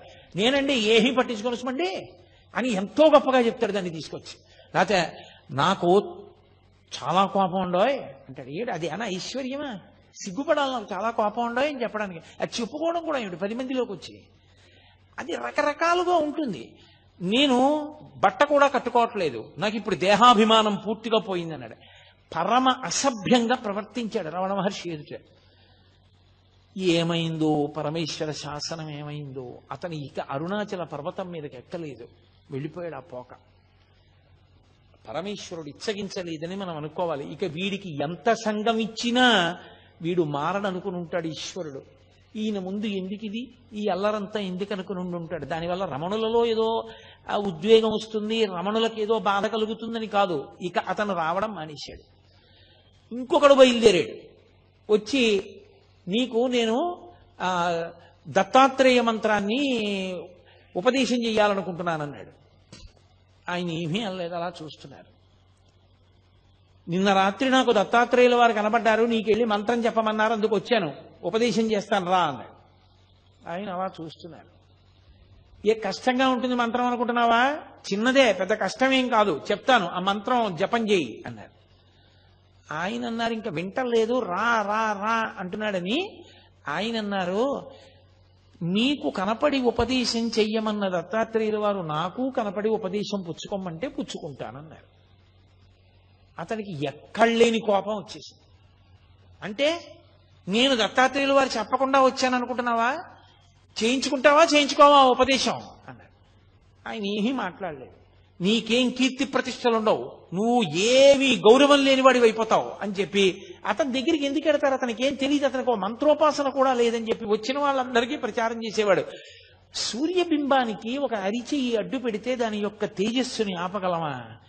ఆయన అన్నిటినీ దాటిపోయిన మహానుభావుడు. మంత్రోపాసన ఎవరు తీసుకుంటారు? ఆయన స్థాయిని పొందడానికి మంత్రోపాసన ఒక సాధనం. ఆ స్థాయికి వెళ్ళిపోయిన వాడికి ఇక మంత్రోపాసన ఏమిటి? కడుపు నిండిన వాడికి అన్నం ఏమిటి? దాహం తీరిన వాడికి మంచినీళ్ళు ఏమిటి? నిద్ర లేచిన వాడికి మళ్ళీ నిద్ర ఏమిటి? అది అవగతం లేకుండా, దాని మీద అవగాహన లేకుండా మేము గొప్పవాళ్ళం అనిపించుకోవాలని తాపత్రయంతో వచ్చి అక్కడికి చేరిన వాళ్ళు అన్నీ విడిచిపెట్టేశామన్న పేరుతో ఎంతమంది ఉన్నారో చూడండి. ఇంతమందిని తట్టుకున్నారు. ఒక 100 మంది తాగి వచ్చారు రోజు. వచ్చి మేము ఎక్కడో దక్షిణ దేశంలో ఉంటాం, అగస్త్య మహర్షి గుహలోకి వస్తుంటారు, అక్కడికి మిమ్మల్ని తీసుకురమ్మన్నారు, అందుకని చెప్పి నిన్ను తీసుకెళ్ళడానికి వచ్చాను, లే నిన్ను ఎత్తుకుపోతాం ఇక్కడి నుంచి అన్నారు. ఏమిటి ఆయన ఏమీ ప్రతిస్పందన లేదు, అలా చూస్తున్నారు. పళనిస్వామి వాళ్ళు అందరూ చుట్టూ కూర్చుని ఉన్నారు. వాళ్ళందరూ ఒక్కసారి బుద్ధుందా లేదా అని తిరగబడేసరికి 100 కూడా పలాయనం చిత్తగించారు. ఎంత మందితో ఎన్ని ఇబ్బందులు! మన దృష్టికోణంలో అయితే ఇవన్నీ ఇబ్బందులు, భగవాన్ రమణుల దృష్టికోణం అయితే లోకం యొక్క పోకడ. ఆ స్థాయికి చేరకపోతే అలా ఉంటుంది. మీరు చూడండి, లోకంలో ఒక స్థితి ఉంటుంది. అమ్మ కడుపున పుట్టినటువంటి పిల్లే అమ్మ అన్నం తింటోంది అనుకోండి, అది కొత్తగా ఎవరో బంధువుల ఇంటికి వచ్చింది. అమ్మ దానికి కడుపు నిండా అన్నం పెట్టి కూర్చోబెట్టి టీవీ చూడవే అని ఏదో బొమ్మలు కనపడేటటువంటిది పెట్టి చూడమంది. అమ్మ అన్నం తింటోంది, 4 ముద్దలు తినలేదు. ఇది వచ్చేసి, అమ్మ నువ్వు వచ్చేయి, అమ్మ నువ్వు వచ్చేయి, అమ్మ నువ్వు తొందరగా తినేసి వచ్చేయి, తొందరగా తినేసి వచ్చేయి అని తల్లిని పీకు తినేసి తల్లి తొడక్కి కూర్చుంటుంది. దాని పోరు పడలేక అమ్మ గబగబా తినేసి వెళ్ళిపోతుంది. ఈ పిల్లే అమ్మని అన్నం తిననివ్వకుండా చేసింది. చాలా మంది పిల్లలు చూడండి, తల్లులకు బాగా తెలుస్తుంది. తల్లి అన్నం తింటున్నప్పుడే వాళ్ళకి మరుగుదొడ్డి అవసరం వస్తుంది. అమ్మ అన్నించుంటారు అంతే. ఆ తల్లి గవ్వ చేయి కడుక్కుని పాపం వెళ్ళి వాళ్ళ అవసరం తీర్చి మళ్ళీ వస్తుంది. ఏం చేయిస్తుంది? ఏదో మళ్ళీ కొంచెం తిని ఆ కడుపు నిండిపోయింది అనిపించుకుంటారు. కొడుతుందా పిల్లల్ని? అసహించుకుంటుందా? ఏంట్రా ఇంత యుక్తాయుక్త విచక్షణ లేకుండా ఈ పిల్లలు ఎప్పటికి పెద్దవాళ్ళు అవుతారా? ఏంట్రా అన్నం కూడా తిన్నవారు, దిక్కుమాల సంతానం సంతానం సంతానం అని ఏడిచానంటుందా? పరిపక్వత వచ్చిందనుకోండి, వాడే అమ్మ దా అని చెయ్యి పట్టుకుని తీసుకెళ్ళి, మా అమ్మ చిన్నప్పుడు పప్పు అన్నం బాగా మెత్తగా నలిపి చారు పోసి నెయ్యేసి మా అమ్మ నోట్లో పెడితే ఎంత బాగుండేదో, ఇప్పుడు మా అమ్మ పెద్దదైపోయింది, అంత గట్టిగా నలుపుకుని కలుపుకోలేదు. అమ్మ నేను కలిపి పెడతానుండని వేడి అన్నంలో పప్పు వేసి నెయ్యి వేసి మెత్తగా కలిపి చారు పోసి, అమ్మ మెత్తగా ఉంది, నీకు ఇలా ఇష్టం కదూ, అమ్మ నువ్వు తిను అని, అమ్మ చేతికి సరిగ్గా పట్టుకోదేమో, నీకు చెయ్యి వణుకుతుంది, ఇదిగో ఈ చెంచాతో తిను అని చెంచా కూడా వేసి, అమ్మ చెంచాతో ఇలా ఇలా అంటూ కింద పడేసుకుంటా, అమ్మ నేను పెడతానుండు అని చెంచాతో తీసి అమ్మ నోట్లో పెడతాడు. ఒకనాడు అమ్మ అన్నం తింటుంటే మరుగుదొడ్డికి అవసరం వస్తోందని అమ్మని తినకుండా చేసిన పిల్లాడే పరిపక్వత వస్తే కలుపుకోలేని అమ్మకి చారు బువ్వ కలిపి నోట్లో పెట్టాడు. ఇది తల్లికి తెలుసు, తల్లిది పరిణతి, తల్లిది ప్రేమ, ఆ ప్రేమ చేత క్షమిస్తుంది తప్ప. మనమందరం అంటాం నా కూతురి మీద నాకు ప్రేమ, అందుకని ఏమే సమయానికి అంటారు మీరు దాన్ని అన్నం తిన్నవరా ఏమి అంటే నా కూతురు మీద నాకు ప్రేమ. నాన్నగారండి దాన్ని ఏమనకండి పర్వాలేదు నేను మళ్ళీ తింటాను కదా అంటుంది. కానీ నేను ఎక్కువ దెబ్బలాడాను అనుకోండి, నా మనవన్నో మనవరాలనో నా కూతురు తట్టుకోలేదు. అంటే నాకు మనవలు ఉన్నారనుకుంటున్నారేమో, లోకం పోకడ చూసి నేను నా తాతగా నా స్థానాన్ని నేను ఊహ చేస్తుంటాను. నేను తొందరపడకూడదు సుమా, ఇలా ఉంటుంది తల్లి స్థానం అని. కాబట్టి తల్లి ప్రేమ ఉంది కాబట్టి కదా వాడు పరిపక్వత పొందాడు. తల్లికి ఆ ప్రేమ లేదనుకోండి, అన్నం తినే వేళటికే పిలుస్తావురా అని చెప్పి రోజూ కొట్టేసింది అనుకోండి వాడిని, వాడు ఏమైపోయి ఉండేవాడు. వాడు జ్ఞాని లక్షణం పరిపక్వత లేని పిల్లల వంక చూసినటువంటి కన్న తల్లిని చూసినట్టు చూస్తారు తప్ప కష్టాన్ని భరించిన వాళ్ళలా వాళ్ళు చూడరు. వీడు ఇలా ప్రవర్తించాడు నేను ఎలాగో అలా భరించానని వాళ్ళు అనుకోరు. పరిపక్వత పొందలేదు, ఆ స్థాయి రాలేదు. పరమేశ్వరుడు అనుగ్రహించాలి. ఇటువంటి వ్యగ్రతలకి ద్వంద్వములకు లోను కాకుండుగాక, ప్రశాంతముగా ఉండుగాక అని నేను ఇందాక చెప్పానే. సినిమా చూస్తూ మనం పోలీస్ స్టేషన్కి ఎలా వెళ్ళాము అలా చూస్తూ ఉంటారు వాళ్ళు. అది అలా ప్రతిస్పందన లేకుండా పరిపూర్ణ ప్రేమతో అపరాధాలని మన్నించేస్తారు. కాబట్టే మళ్ళీ ఎప్పుడూ ఎక్కడా దాని గురించి చెప్పరు. ఏ తల్లి అయినా పెరిగిన ఏ పిల్లల గురించి అయినా వీడు చిన్నప్పుడు ఇలా నన్ను ఇబ్బంది పెట్టేవాడని కానీ, లేకపోతే చిన్నప్పుడు వీడికి జ్వరం వస్తే నేను అన్నం మానేశానని కానీ ఏ తల్లి అయినా చెప్తుందా? చెప్పదు. అదేమిటి అలా చేయడం నా కర్తవ్యం, నా అదృష్టం తల్లిగా అంటుంది తప్ప అది తన గొప్ప అనుకోదు. ఒక జ్ఞాని యొక్క స్థితి అంతే, అలాగే ఉంటుంది. ఈ మిడిమిడి పోకడంతా ఎక్కడుంటుందంటే ఈ మధ్యలో ఉన్న వాళ్ళ దగ్గరే ఉంటుంది.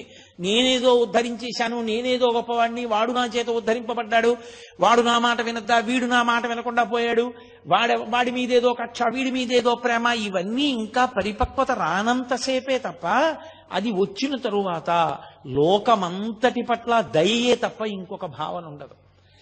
ఒకరితో సంగం ఉండదు, ఒకరితో ప్రీతి ఉండదు, ఒకరి పట్ల అప్రీతి ఉండదు. వీళ్ళు మా అమ్మ అందుకని ఏదో ప్రేమ, వీళ్ళు మా అమ్మ కాదు అందుకని వాళ్ళ మీద తక్కువ భావన, అలా ఏం ఉండవు. అన్నీ ఈశ్వరుడే. అందుకే స్వయంగా అలగమ్మ గారే వచ్చారు. ఒకసారి తిరుపతి వెళ్ళి అలగమ్మ గారు వచ్చారు. పాపం ఆవిడ ప్రారంధ కర్మ కష్టాలన్నీ అలగమ్మ గారికే వచ్చాయి. ఆ పెద్ద కొడుకు నాగస్వామి శరీరం వదిలిపెట్టేశాడు. ఆ చిన్నవాడు పాపం, ఆ పిల్లవాడు ఆ మూడో సంతానం, రెండోవాడు వెంకటరామన్ రమణ మహర్షి, మూడో పిల్లవాడు ఆ నాగసుందరం. ఆయన ఏదో ఒక దేవాలయంలో గుమాస్తాగా చేరి ఉన్న ఇల్లు కూడా అమ్మేసుకున్నారు. ఆ పిల్లవాడు కష్టపడి ఆ ఇంటినంతటినీ పోషిస్తుండేవాడు. ఏదో ఆవిడ తిరుపతి క్షేత్రానికి వచ్చి స్వామి దర్శనం చేసుకుని దగ్గర కదా అని అరుణాచలం వెళ్ళి ఈ పిల్లవాడిని చూసింది. చూసి ఎంతో ఏడిచింది. మొట్టమొదటిసారి వెళ్ళినప్పుడు ఎంత ఏడ్చిందో 2 రోజులు కొడుకుని వచ్చింది. చిత్రం ఏమిటో తెలుసా? పినతండ్రి కూడా గుర్తుపట్టలేదు. కానీ పెద్ద పెద్ద గోళ్లు పెరిగిపోయి ధూళి ధూసరమైన శరీరంతో గోచి పెట్టుకుని ఒక బండ మీద వెల్లకిలా పడుకుని ఉన్నారు. అలగమ్మ గారు వెళ్ళేటప్పటికి రమణ మహర్షి చూడగానే గుర్తుపట్టింది అలగమ్మ గారు. ఎంత ఏడ్చిందో, అంత తల కొట్టుకుంటున్నా ఏడుస్తున్న స్వామి మాత్రం పరమ ఉదాసీనంగా అలాగే ఉన్నారు. ఏ ప్రకంపనలు లేవు ఆయనలో, ఏ భావస్పందనలు లేవు. చుట్టూ ఉన్న వాళ్ళు అయ్యో అమ్మంటోందంత ఏడుస్తోంది, కనీసం జవాబు చెప్పద్దా అన్నారు. ఆయన నోటితో మాట్లాడితే కదూ, ఓ కాగితం ఇమ్మని దాని మీద వ్రాశారు. కర్త ఎవరి ప్రారబ్ధానుసారం వారిని ఆడిస్తూ ఉంటాడు. మనం కావాలనుకున్నవి జరగాలని లేదు, జరగాలనుకున్న వాటిని మనం ఆపలేము. కాబట్టి ఏది ఎలా జరుగుతుందో దానిని అంగీకరించడమే సర్వ విధముల శ్రేయస్కరము. అదే మొట్టమొదటి ఉపదేశం. ఆయన జీవితంలో వ్రాతపూర్వకంగా కాని నోటితో కాని చేసిన మొట్టమొదటి ఉపదేశం అదే. కాగితం మీద వ్రాసి అళఘమ్మ గారికి ఇచ్చారు. ఇక ఈ పిల్లవాడు రాడు, ఈ పిల్లవాడి యొక్క స్థాయి వేరని ఆమె స్థాయిలో ఆవిడ ఏమనుకుంటారు ఒక తల్లిగా? ఏమిటో కొడుకుని ఇంత కష్టపడ్డాను, పెంచాను, పెద్ద చేశాను, ఇలా అయిపోయాడు అనుకుని పాపం ఆవిడ వెళ్ళిపోయారు. ఆ తరువాతి కాలంలో మళ్ళీ ఆవిడికి ఇంకా జీవితం మీద విరక్తి వచ్చింది. విరక్తి రావడానికి కారణం కూడా భగవంతుడు అందుకే ఒక్కొక్కళ్ళకి ఒక్కొక్కటి ముందే ఇచ్చేస్తాడులా ఉంది. ఆవిడికి దక్షిణామూర్తి స్తోత్రం, వేదాంత స్తోత్రాలంటే ఇష్టం ఉండడం, ఎప్పుడూ వాటిని మననం చేయడం, ఆవిడికి కొన్ని వేల వేదాంత సంబంధమైన పాటలు నోటికొచ్చుట అళఘమ్మ గారికి. అవన్నీ పాడుకుంటూ గడిపేవారు. ఆవిడ ప్రారంధం ఏమిటంటే ఆఖరికి ఆ మూడో కొడుకు నాగసుందరంకి పెళ్లి చేశారు. ఆ పెళ్లి చేస్తే పెద్దవాడు అసలు సంతానం లేకుండానే ఆయన శరీరం వదిలేశాడు నవయవ్వనంలో ఉండగా.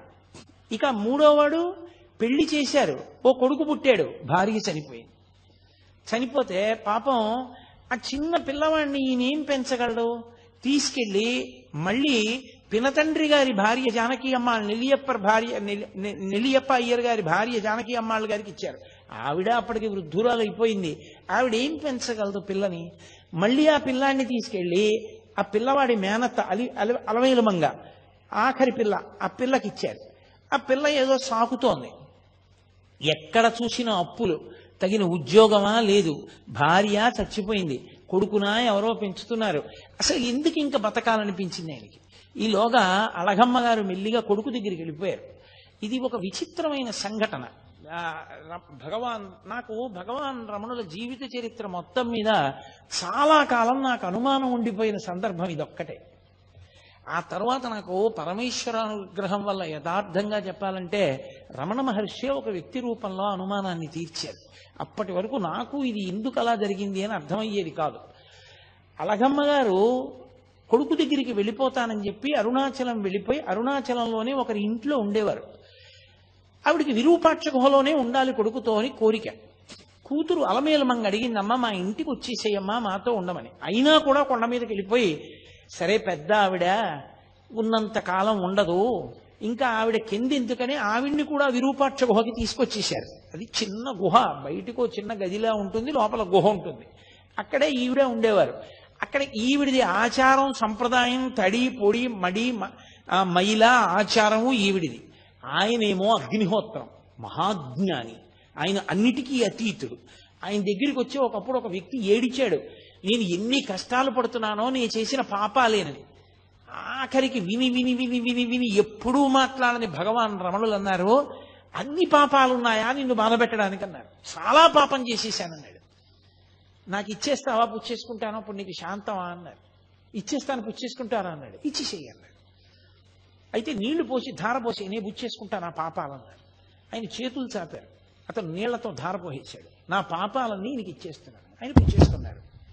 పుచ్చేసుకుంటే ఏమైనా అయిపోయిందా? ఇప్పుడు ఆయన్ని పాపాలు బాధిస్తాయని మీరు అనుకుంటున్నారా? ఒక్క విషయం గుర్తుపెట్టుకోవాలి. ఒక కొవ్వొత్తి వెలుగుతోందనుకోండి, దాని మీద నేను నీటి బుట్టు వేశాననుకోండి, కొవ్వొత్తి నిధనం అయిపోతుంది. పొయ్యి వెలుగుతోందనుకోండి, నేను చారెడు నీళ్లు తీసి ఇలా అన్నాను అనుకోండి, మంట నిధనం అవుతుంది. ఒక ఇల్లు కాలిపోతోందనుకోండి, పునః అమంగళకరమైన మాట ఎందుకు, అరణ్యంలో దావానలం వ్యాప్తి చెందిందనుకోండి, పెద్ద మంట, అరణ్యం కాలిపోతోందనుకోండి, నేను వెళ్ళి చారెడు నీళ్లు తీసి చల్లాను అనుకోండి, మంట ఏమైనా నిధనం అవుతుందా? ఈ నీళ్లు కాలిపోతాయి.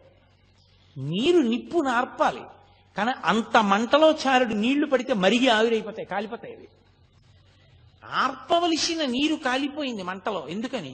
మంట పెద్దది, నీరు తక్కువ. రగిలిపోతున్న జ్ఞానాగ్ని పరమేశ్వర స్వరూపం అది. అది పాపాలు పుచ్చుకుంటే మాత్రం దాన్ని ఏమైనా చేస్తాయా? దగ్ధమైపోతాయి అంతే. ఇంకొకరికి శాంతినివ్వడానికి పాపాలు పుచ్చేసుకున్నారంతే మహానుభావులు. అంతటి ద్వంద్వాతీత స్థితి.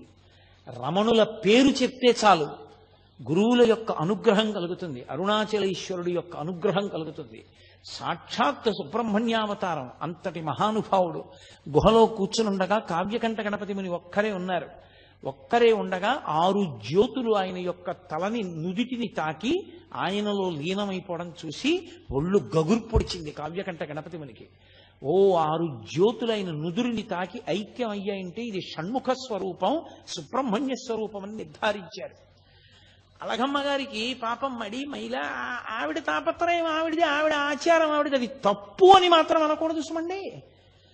నేను మీతో తరచుగా మనవి చేస్తున్నాను, జ్ఞానికి ఇవేం ఉండవు. జ్ఞాని వీటన్నిటికన్నా అతీతమైన స్థాయిలో ఉంటాడు, ఏ ప్రతిస్పందన ఉండదు. కానీ రమణ భగవానుల్ని చూసి మీరు కూడా అంటే మనం కూడా అలా ఉందాం అనుకుంటే తప్పు. ఆ స్థాయికి చేరకుండా అలా చేయకూడదు, చాలా పొరపాటు, అలా ఉండకూడదు. ఆవిడ ఉల్లిపాయ వేయించేవారు కాదు, ఉల్లిపాయ వేయకండి, ఉల్లిపాయ తినకూడదు అనేవారు. ములక్కాడ పట్టుకొస్తే ములక్కాడ వేయించేవారు కాదు, భిక్షాన్నం ఏమిటని ఆవిడే పోయి పెట్టుకుని వండుకుంటూ ఉండేవారు. నేను పెట్టుకుంటాను కొడుకు అంటుండేవారు. రమణులు ఆవిడ్ని చూసి పరిహాసం ఆడేవారు.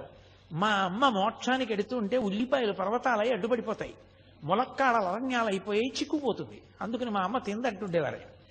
ఆవిడ నేను అమ్మని కాబట్టి నేను పెడితే తినాలి, నాతో మాట్లాడాలనేది. ఆయన అనేవారు, ఎవరు అమ్మ, నాకు అందరు అమ్మలే తప్ప నువ్వు ఒక్కదానివే నాకు అమ్మవి కావు, నాకు లోకమంతా తల్లులే అనేవారు.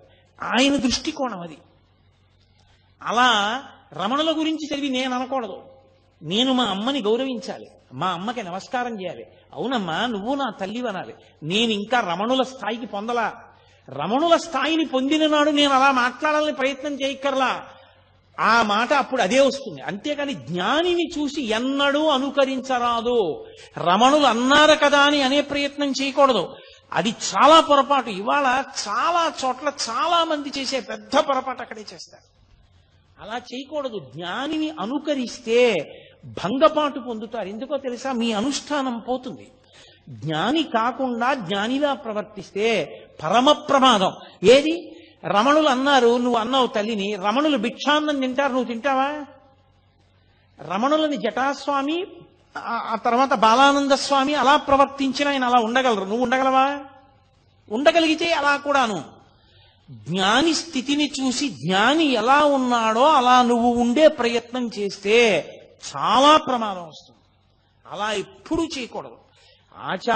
ఆచారకాండే. రమణులు అలా అన్నారు అంటే అది ఆయన స్థాయి. అటువంటి భగవానుల దగ్గరికి ఒకప్పుడు కావ్యకంఠ గణపతి ముని వచ్చారు. నేను కావ్యకంఠ గణపతి ముని గురించి కేవలం 1-2 వాక్యాలు చెప్పి వదిలేశాను అనుకోండి, అంతకన్నా అన్యాయమైన విషయం ఇంకోటి లేదు రమణతత్వం చెప్పేటప్పుడు. ఎందుకంటే రమణులకు కావ్యకంఠ గణపతి మునికి అంత సాన్నిహిత్యం. కావ్యకంఠ గణపతి ముని గురించి చెప్తే రమణుల గురించి చెప్పాలి, రమణుల గురించి చెప్తే కావ్యకంఠ గణపతి ముని గురించి చెప్పాలి. ఇద్దరిని విడదీసి ఇద్దరి జీవితాలు వేరు వేరు, ఆయన గురించి ఆయనలా చెప్తాను, ఈయన గురించి ఈయనలా చెప్తానంటే అసలు చెప్పడం కుదరదు, పరిపూర్ణం అవ్వదు. అందుకే నేను ప్రత్యేకంగా రేపటి రోజున కావ్యకంఠ గణపతి ముని, భగవాన్ రమణులు, వాళ్ళిద్దరి విశేషాల్ని రేపటి రోజున మీతో మనవి చేస్తాను. ఇవాళ ఒక్క విషయమే చెప్తాను. కావ్యకంఠ గణపతి ముని విఘ్నేశ్వరుడి యొక్క అనుగ్రహం చేత జన్మించిన కారణజన్ముడు, మహావిద్వాంసుడు. ఆయన అపారమైనటువంటి శిష్యులు ఆయనకి. ఆయన ఒకసారి రమణుల దగ్గరికి వచ్చారు. వచ్చి తపస్సనగా ఏమి అని అడిగారు.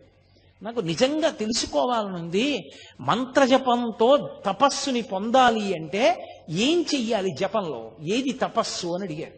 అంతటి మహావిద్వాంసు. రమణ మహర్షి అన్నారు, నోరు విప్పి మాట్లాడారు.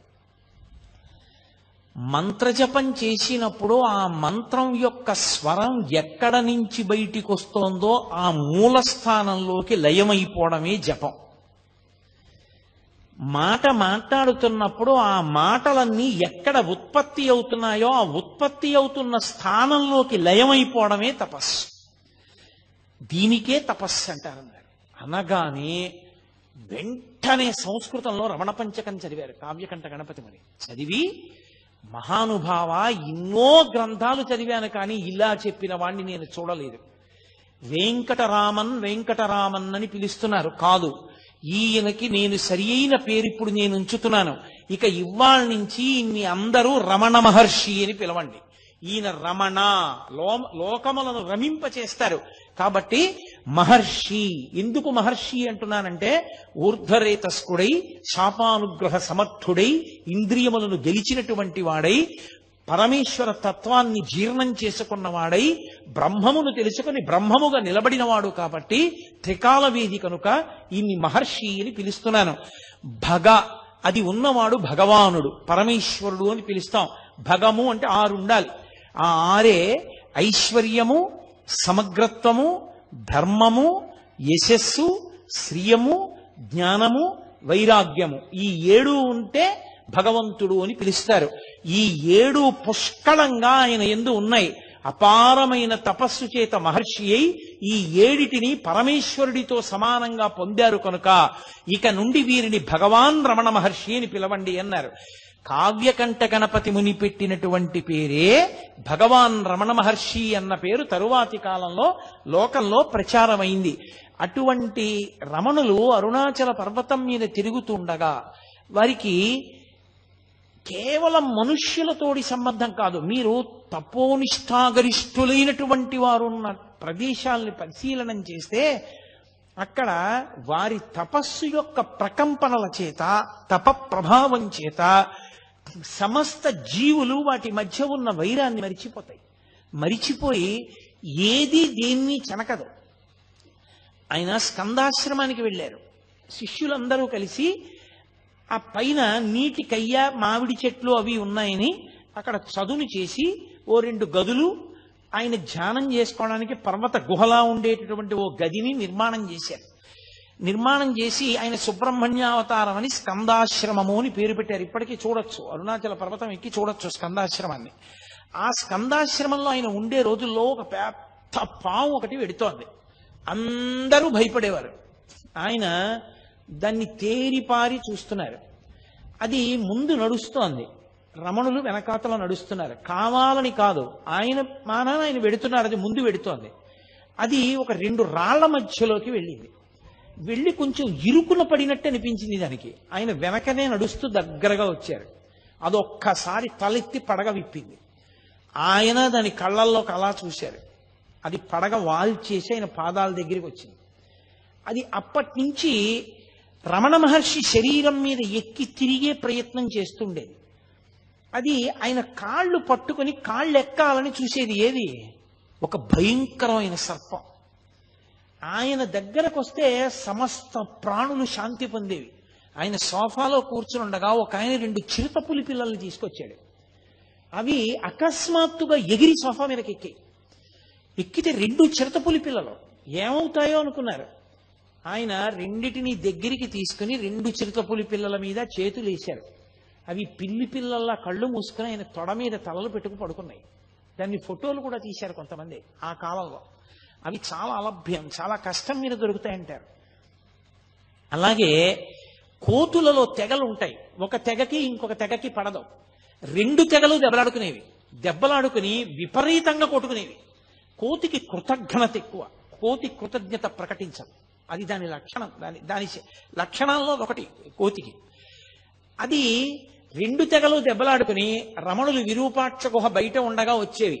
వచ్చి చెట్ల మీద కూర్చుని ఇటువైపు కొన్ని వేల కోతులు, అటు కొన్ని వేల కోతులు కూర్చుని కిచకిచలాడుతూ దీని రాజు దాని రాజు పరస్పరం చాడీలు చెప్పుకునేవి. ఇటు తిప్పి వినేవారు, ఇటు తిప్పి వినేవారు. ఆఖరికి మీరు ఇలా దెబ్బలాడుకోకూడదు, నీ తప్పే, క్షమార్పణ చెప్పు, వెళ్ళిపోండి అంటే అది కిచకిచలాడి వెళ్ళిపోయేది.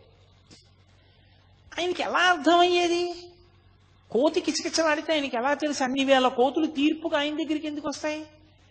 అంటే మనిషి యొక్క మనసులో ఉన్న భావాలు అర్థం చేసుకోవడానికి భాష ఏమో కానీ ఆ మనసు కూడా భావాన్ని ఏ ఆత్మ ప్రకాశం వల్ల పొందుతుందో ఆ ఆత్మగా నిలబడగలిగిన వాడికి ఎదుటి ఆత్మలోని భావనలు ఎందుకు తెలుసుకోలేడు? అందుకని ఆయనకి ఇంకా భాషతో సంబంధం ఉండేది కాదు. ఒకప్పుడు ఆయన ఆశ్రమంలో ఉన్నప్పుడు నేపాల్ దేశం నుంచి ఒక ఆ రాజుగారి యొక్క సామంతరాజు వచ్చాడు. వచ్చి నేను రమణ మహర్షితో మాట్లాడాలన్నాడు. నీకు తమిళం వచ్చా అన్నారు. తమిళం రాదు, గోర్ఖా భాష మాట్లాడతాడు ఆయన. గోర్ఖా భాష మహర్షికి రాదన్నారు. నేను మాట్లాడతానన్నాడు. రమణ మహర్షి వచ్చి సోఫాలో కూర్చున్నారు. ఈయన వెళ్ళి గోర్ఖా భాషలో ఏవేవేవో అడిగాడు. ఆయన కళ్ళల్లోకి అలా చూశారు ఒక 5 నిమిషాలు. మహానుభావ, చాలా సంతోషం, నాకు అంతా అర్థమైపోయింది, వెళ్ళిపోయాడు. వెళ్ళిపోయి వాళ్ళ రాజుగారికి చెప్పాడు. వాళ్ళ రాజుగారు వచ్చి వీరికి అన్నీ అర్థమైపోయాట, మీరు చెప్పినవన్నీ గూర్ఖా భాషలో ఈయనకి చెప్పినవన్నీ మాకు చెప్పాడని చెప్తుంటే హాల్లో ఉన్న వాళ్ళందరూ నవ్వారు. రమణ మహర్షి గూర్ఖా భాషలో ఇవన్నీ చెప్పడం ఏమిటారు. ఆయన చూశారంతే అర్థమైపోయేది. అటువంటి మహాజ్ఞాని, పరమేశ్వర స్థాయిని పొందినటువంటి మహానుభావుడు, పరమేశ్వరుడైనటువంటి స్థితి అయింది. అందుకే ఒకానొకప్పుడు ఒక తెగకంతటికి రాజుగా ఉంది కొంతకాలం ఒక పెద్ద కోతి. దాన్ని తరిమేసాయి కోతులన్నీ, దానికి పదవి పోయింది.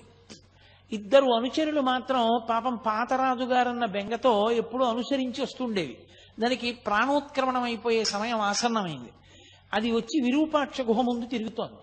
రమణ మహర్షి చూసి జాలేసి దాన్ని ఇలా 2 చేతులతో ఎత్తి తీసుకెళ్లి ఒళ్ళో పడుకోబెట్టుకున్నారు. దానికి మెడవాలిపై పళ్ళు గిటకరిస్తుంటే దాన్ని ఇటు తొడమించి బరువుకిటు తిప్పుకుంటుంటే దాని పళ్ళు ఆయన శరీరం మీద గీరుకుని మచ్చలు పడ్డాయి. అది ఆయన తొడ మీదే ప్రాణం వదిలింది. ఇది సిద్ధపురుషుడు, అందుకనే అరుణాచల పర్వతం మీద తిరిగి ఇది ఇలా శరీరం విడిచిపెట్టింది, దీనికి విభూతి అలంకారం చేసి బొట్టు పెట్టి దీన్ని తీసుకెళ్లి గొయ్యి తీసి కర్పూరం వేసి ఖననం చెయ్యండి అని ఒక సన్యాసిని ఖననం చేయించినట్టు ఖననం చేయించారు. ఒక కుక్క ఉండేది, అది దేవదాసి ఇంటికెళ్ళి పలహారం చేసేది, దేవాలయ ప్రసాదం అన్నం తినేది, దేవాలయంలో పడుకునేది. ప్రతిరోజు వచ్చి రమణ మహర్షులు ఉన్నటువంటి విరూపాక్ష గుహ ముందు నమస్కారం చేసి వెళ్ళిపోయేది.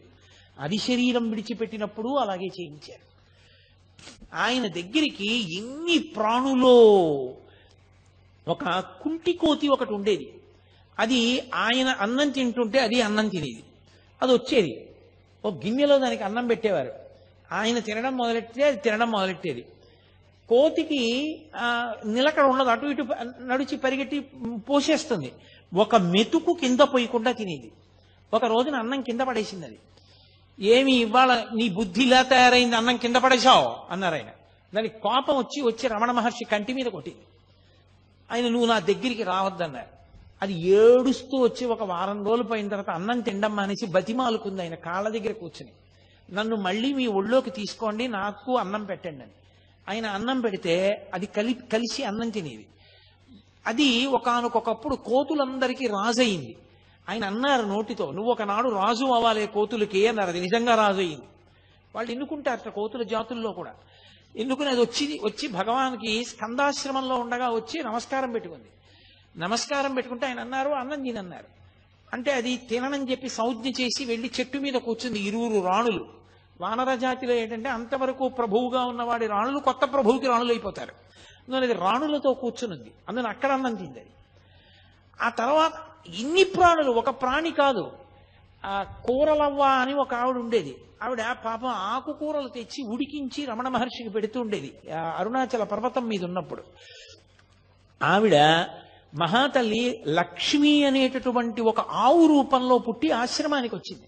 మహర్షి చెప్తూ ఉండేవారు, ఈవిడ కూరలవ్వ ఇప్పుడు లక్ష్మి అన్న గోవుగా వచ్చిందని చెప్పేవారు. దానికి ఎంత స్వాతంత్రం, అది తిన్నగా రమణ మహర్షి దగ్గరికి వచ్చేది. ఆయన కౌపీనం ఒకటే పెట్టుకుని కూర్చుని ఉండేవారు. ఆయన ఒళ్ళంతా నాకేసేది. నాకేస్తే నాలుక గరుగ్గా ఉంటుందేమో, ఆయన ఒళ్ళు ఎర్రగా అయిపోయేది. ఎర్రగా అయిపోయిన తర్వాత వెళ్ళిపోయేది. ఆయన హాల్లో కూర్చుని ఉంటే వచ్చి ఆయనకి రోజు ప్రదక్షిణం చేసి, అది రాత్రి పడుకోవడానికి వెళ్ళిపోయే ముందు ఆయనకి ప్రదక్షిణం చేసి నమస్కారం చేసి వెళ్ళిపోయేది. గోశాల కట్టారు.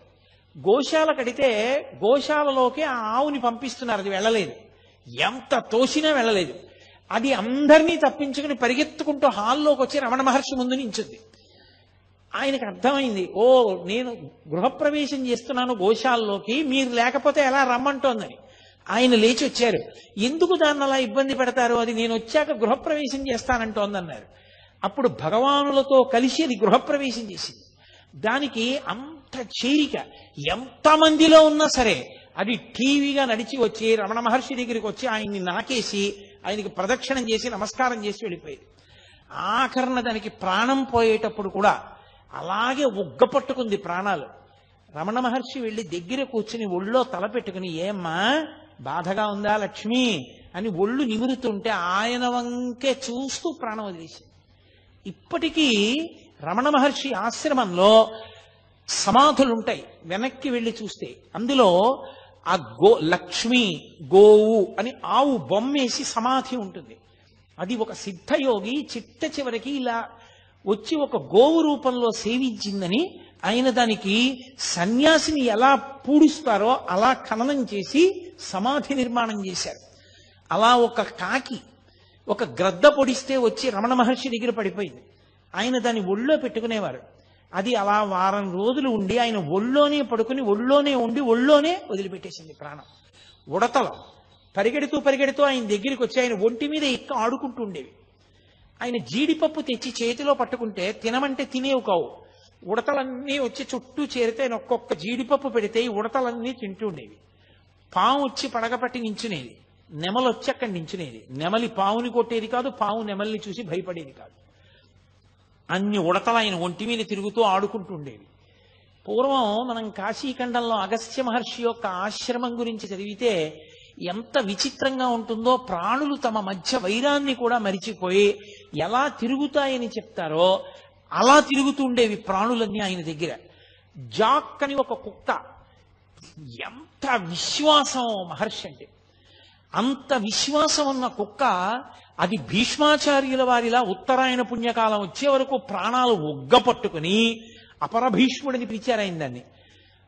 భగవాన్ వచ్చి దగ్గర కూర్చుని దాన్ని ఒళ్ళో పడుకోబెట్టుకున్న తర్వాత ఆయన వంక చూస్తూ కళ్ళు మూసేసింది.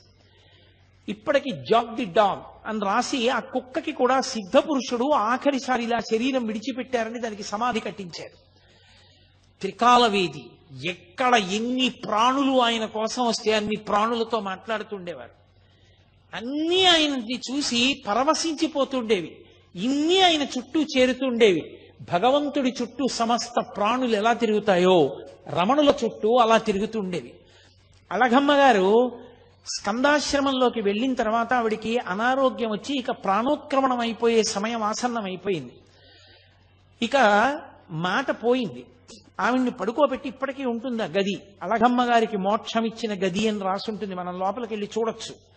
ఆ గదిలో అమ్మ దగ్గర కూర్చుని అమ్మ గుండెల మీద కుడి చేయి పెట్టి అమ్మ తల మీద ఎడం చేయి పెట్టి పట్టుకున్నారు. తెల్లవారుజామున కూర్చున్న వ్యక్తి రాత్రి 8 గంటలకి లేచారు. లేచి అమ్మ మోక్షం పొందింది అన్నారు. అందరు ఆశ్చర్యపోయారు, ఏమైందన్నారు. అమ్మ చేసుకున్న కర్మల వల్ల వాసనాబలం వల్ల కొన్ని వేల జన్మలు ఎత్తాలి. ఆ కొన్ని వేల జన్మల్ని అమ్మతో సూక్ష్మ రూపంలో అనుభవింపచేసేశాను. సూక్ష్మ శరీరంతో అనుభవించేసింది. కర్మలన్నీ నశించిపోయాయి. ఇప్పుడు అమ్మ మళ్లీ పుట్టడానికి ఏ కర్మలు లేని స్థితిలో తన శరీరాన్ని విడిచిపెట్టేసింది. కాబట్టి అమ్మ సిద్ధి పొందింది. అందుకే అమ్మ చనిపోయిందంటే ఆయన ఒప్పుకునేవారు కాదు. సిద్ధి పొందింది. కాబట్టి ఒక సన్యాసి శరీరాన్ని ఎలా ఖననం చేస్తారో అలా ఖననం చేద్దామన్నారు. 8 గంటలకి, నేను అదే మీతో చెప్తున్నది, ఒక జ్ఞానికి చెల్లుతుంది, మనకి చెల్లదు. వెంటనే 8 గంటలకి ఆయన అమ్మగారి శవం దగ్గర నుంచి లేచొచ్చి కూర్చుని అన్నం తిన్నారు. ఆయనకి జ్ఞానికి విధి నిషేధము ఉండవు. సామాన్య సాధకుడు అలా కాదు, అలా చేయడానికి వీలు లేదు. రమణ మహర్షి జీవితాన్ని చదివి రమణ మహర్షి యొక్క స్థితిని అర్థం చేసుకునే ప్రయత్నం చేయండి తప్ప రమణులు చేసినవి అనుకరించే ప్రయత్నం ఎప్పుడూ చేయకూడదు. అది ఏదో నాటకంలో పాత్ర వేసినట్టు ఉంటుంది తప్ప నిజ జీవితంలో ఎదగడం మాత్రం కాదు. అది క్రమక్రమంగా సాధన చేత జ్ఞాని కావాలి తప్ప అకస్మాత్తుగా ఏవో కొన్ని పనులు చేసి నువ్వు జ్ఞాని అయిపోయావు అనుకుంటే చాలా చాలా ప్రమాదం. అది గతి తప్పిపోతాడు, సాధనలో కిందకి వెళ్ళిపోతాడు. పరమ ప్రమాదం అది.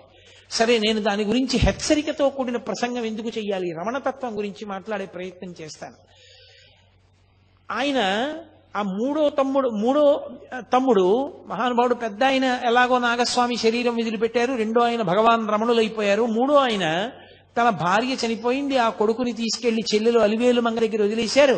ఆ నాగసుందరం గారు నేను ఒక్కడిని మాత్రం ఉండిపోవడం ఎందుకని, ఇక అళగమ్మ గారు అక్కడే ఉంది కదా అని చెప్పి ఆయన కూడా సన్యాసం తీసుకున్నారు. తీసుకుని నిరంజనానంద స్వామి అన్న పేరుతో ఆయన కూడా విరూపాక్ష గుహలోనే ఉండేవారు. ఈ తల్లి శరీరాన్ని పట్టుకుని కొండ కిందకి దిగారు. అప్పటికి శ్మశానం, ఇప్పుడు రమణాశ్రమం ఏదుందో అది శ్మశానంలో అంతర్భాగం. అప్పుడు ఆ శ్మశానంలోనే ఒక గొయ్యి తీసి గోతిలో అమ్మ శరీరాన్ని ఉంచారు. ఉంచగానే ఎవరో కాశీ నుంచి శివలింగం తీసుకొచ్చారు. వెంటనే అమ్మగారి సమాధి మీద ఆ శివలింగాన్ని నుంచి దీని పేరు మాతృభూతేశ్వరాలయము, అమ్మగా మారిన పరమేశ్వరుడు లేదా పరమేశ్వరుడైన అమ్మ అన్న పేరుతో అమ్మకి గుడి కట్టారు, మాతృభూతేశ్వరాలయం అని. అప్పటికి గుడేం లేదు. కొన్నాళ్లు పోయిన తర్వాత రోజు కొండ దిగొచ్చి నిరంజనానంద స్వామి పూజ చేసేవారు. రోజు రావడం వెళ్ళడం కష్టంగా ఉందని 4 తాటాకులతో చిన్న పందిరేసుకుని ఆ శ్మశానంలోనే సమాధి పక్కన ఉంటూ ఉండేవారు ఆయన. అలా ఉంటూ ఉండగా కొంతకాలానికి జయంతి ఉత్సవాల సమయానికి రమణ మహర్షి కూడా వారం రోజుల ముందు వచ్చి అక్కడే ఉండిపోయారు. ఇంకా ఉండిపోయి ఆయన పైకి వెళ్ళలేదు కొండ మీదకి. ఉండిపోయిన తర్వాత 4 తాటాకు పందిళ్లు వేశారు. ఒక తాటాకు పందిరి గదిలో రమణులు కూడా ఉంటూ ఉండేవారు. అలా ఉన్న రోజుల్లోనే ఒక ఆశ్చర్యకరమైన సంఘటన జరిగింది. ఆయన ఒక గదిలో ఉంటుండగా ఓ కుక్కొకటి లోపల ఉండేది. ఒక 4 కిటికీల దగ్గర పడుకునేవారు. ఆయన పడుకున్నారు. ఇంతలో అలికిడి వినపడింది. ఊరికి చిట్ట చివరకు ఉంది ఆగ్నేయ భాగంలో.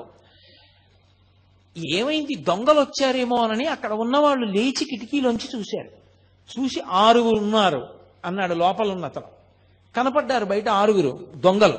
6 ఉన్నారన్నాడు. అనగానే వాళ్ళు కిటికీ అద్దం బద్దలగొట్టి కిటికీ బద్దలగొట్టారు. బద్దలగొట్టి లోపల ఎంతమంది ఉన్నారా, ఎవరున్నారా అని అరిచారు.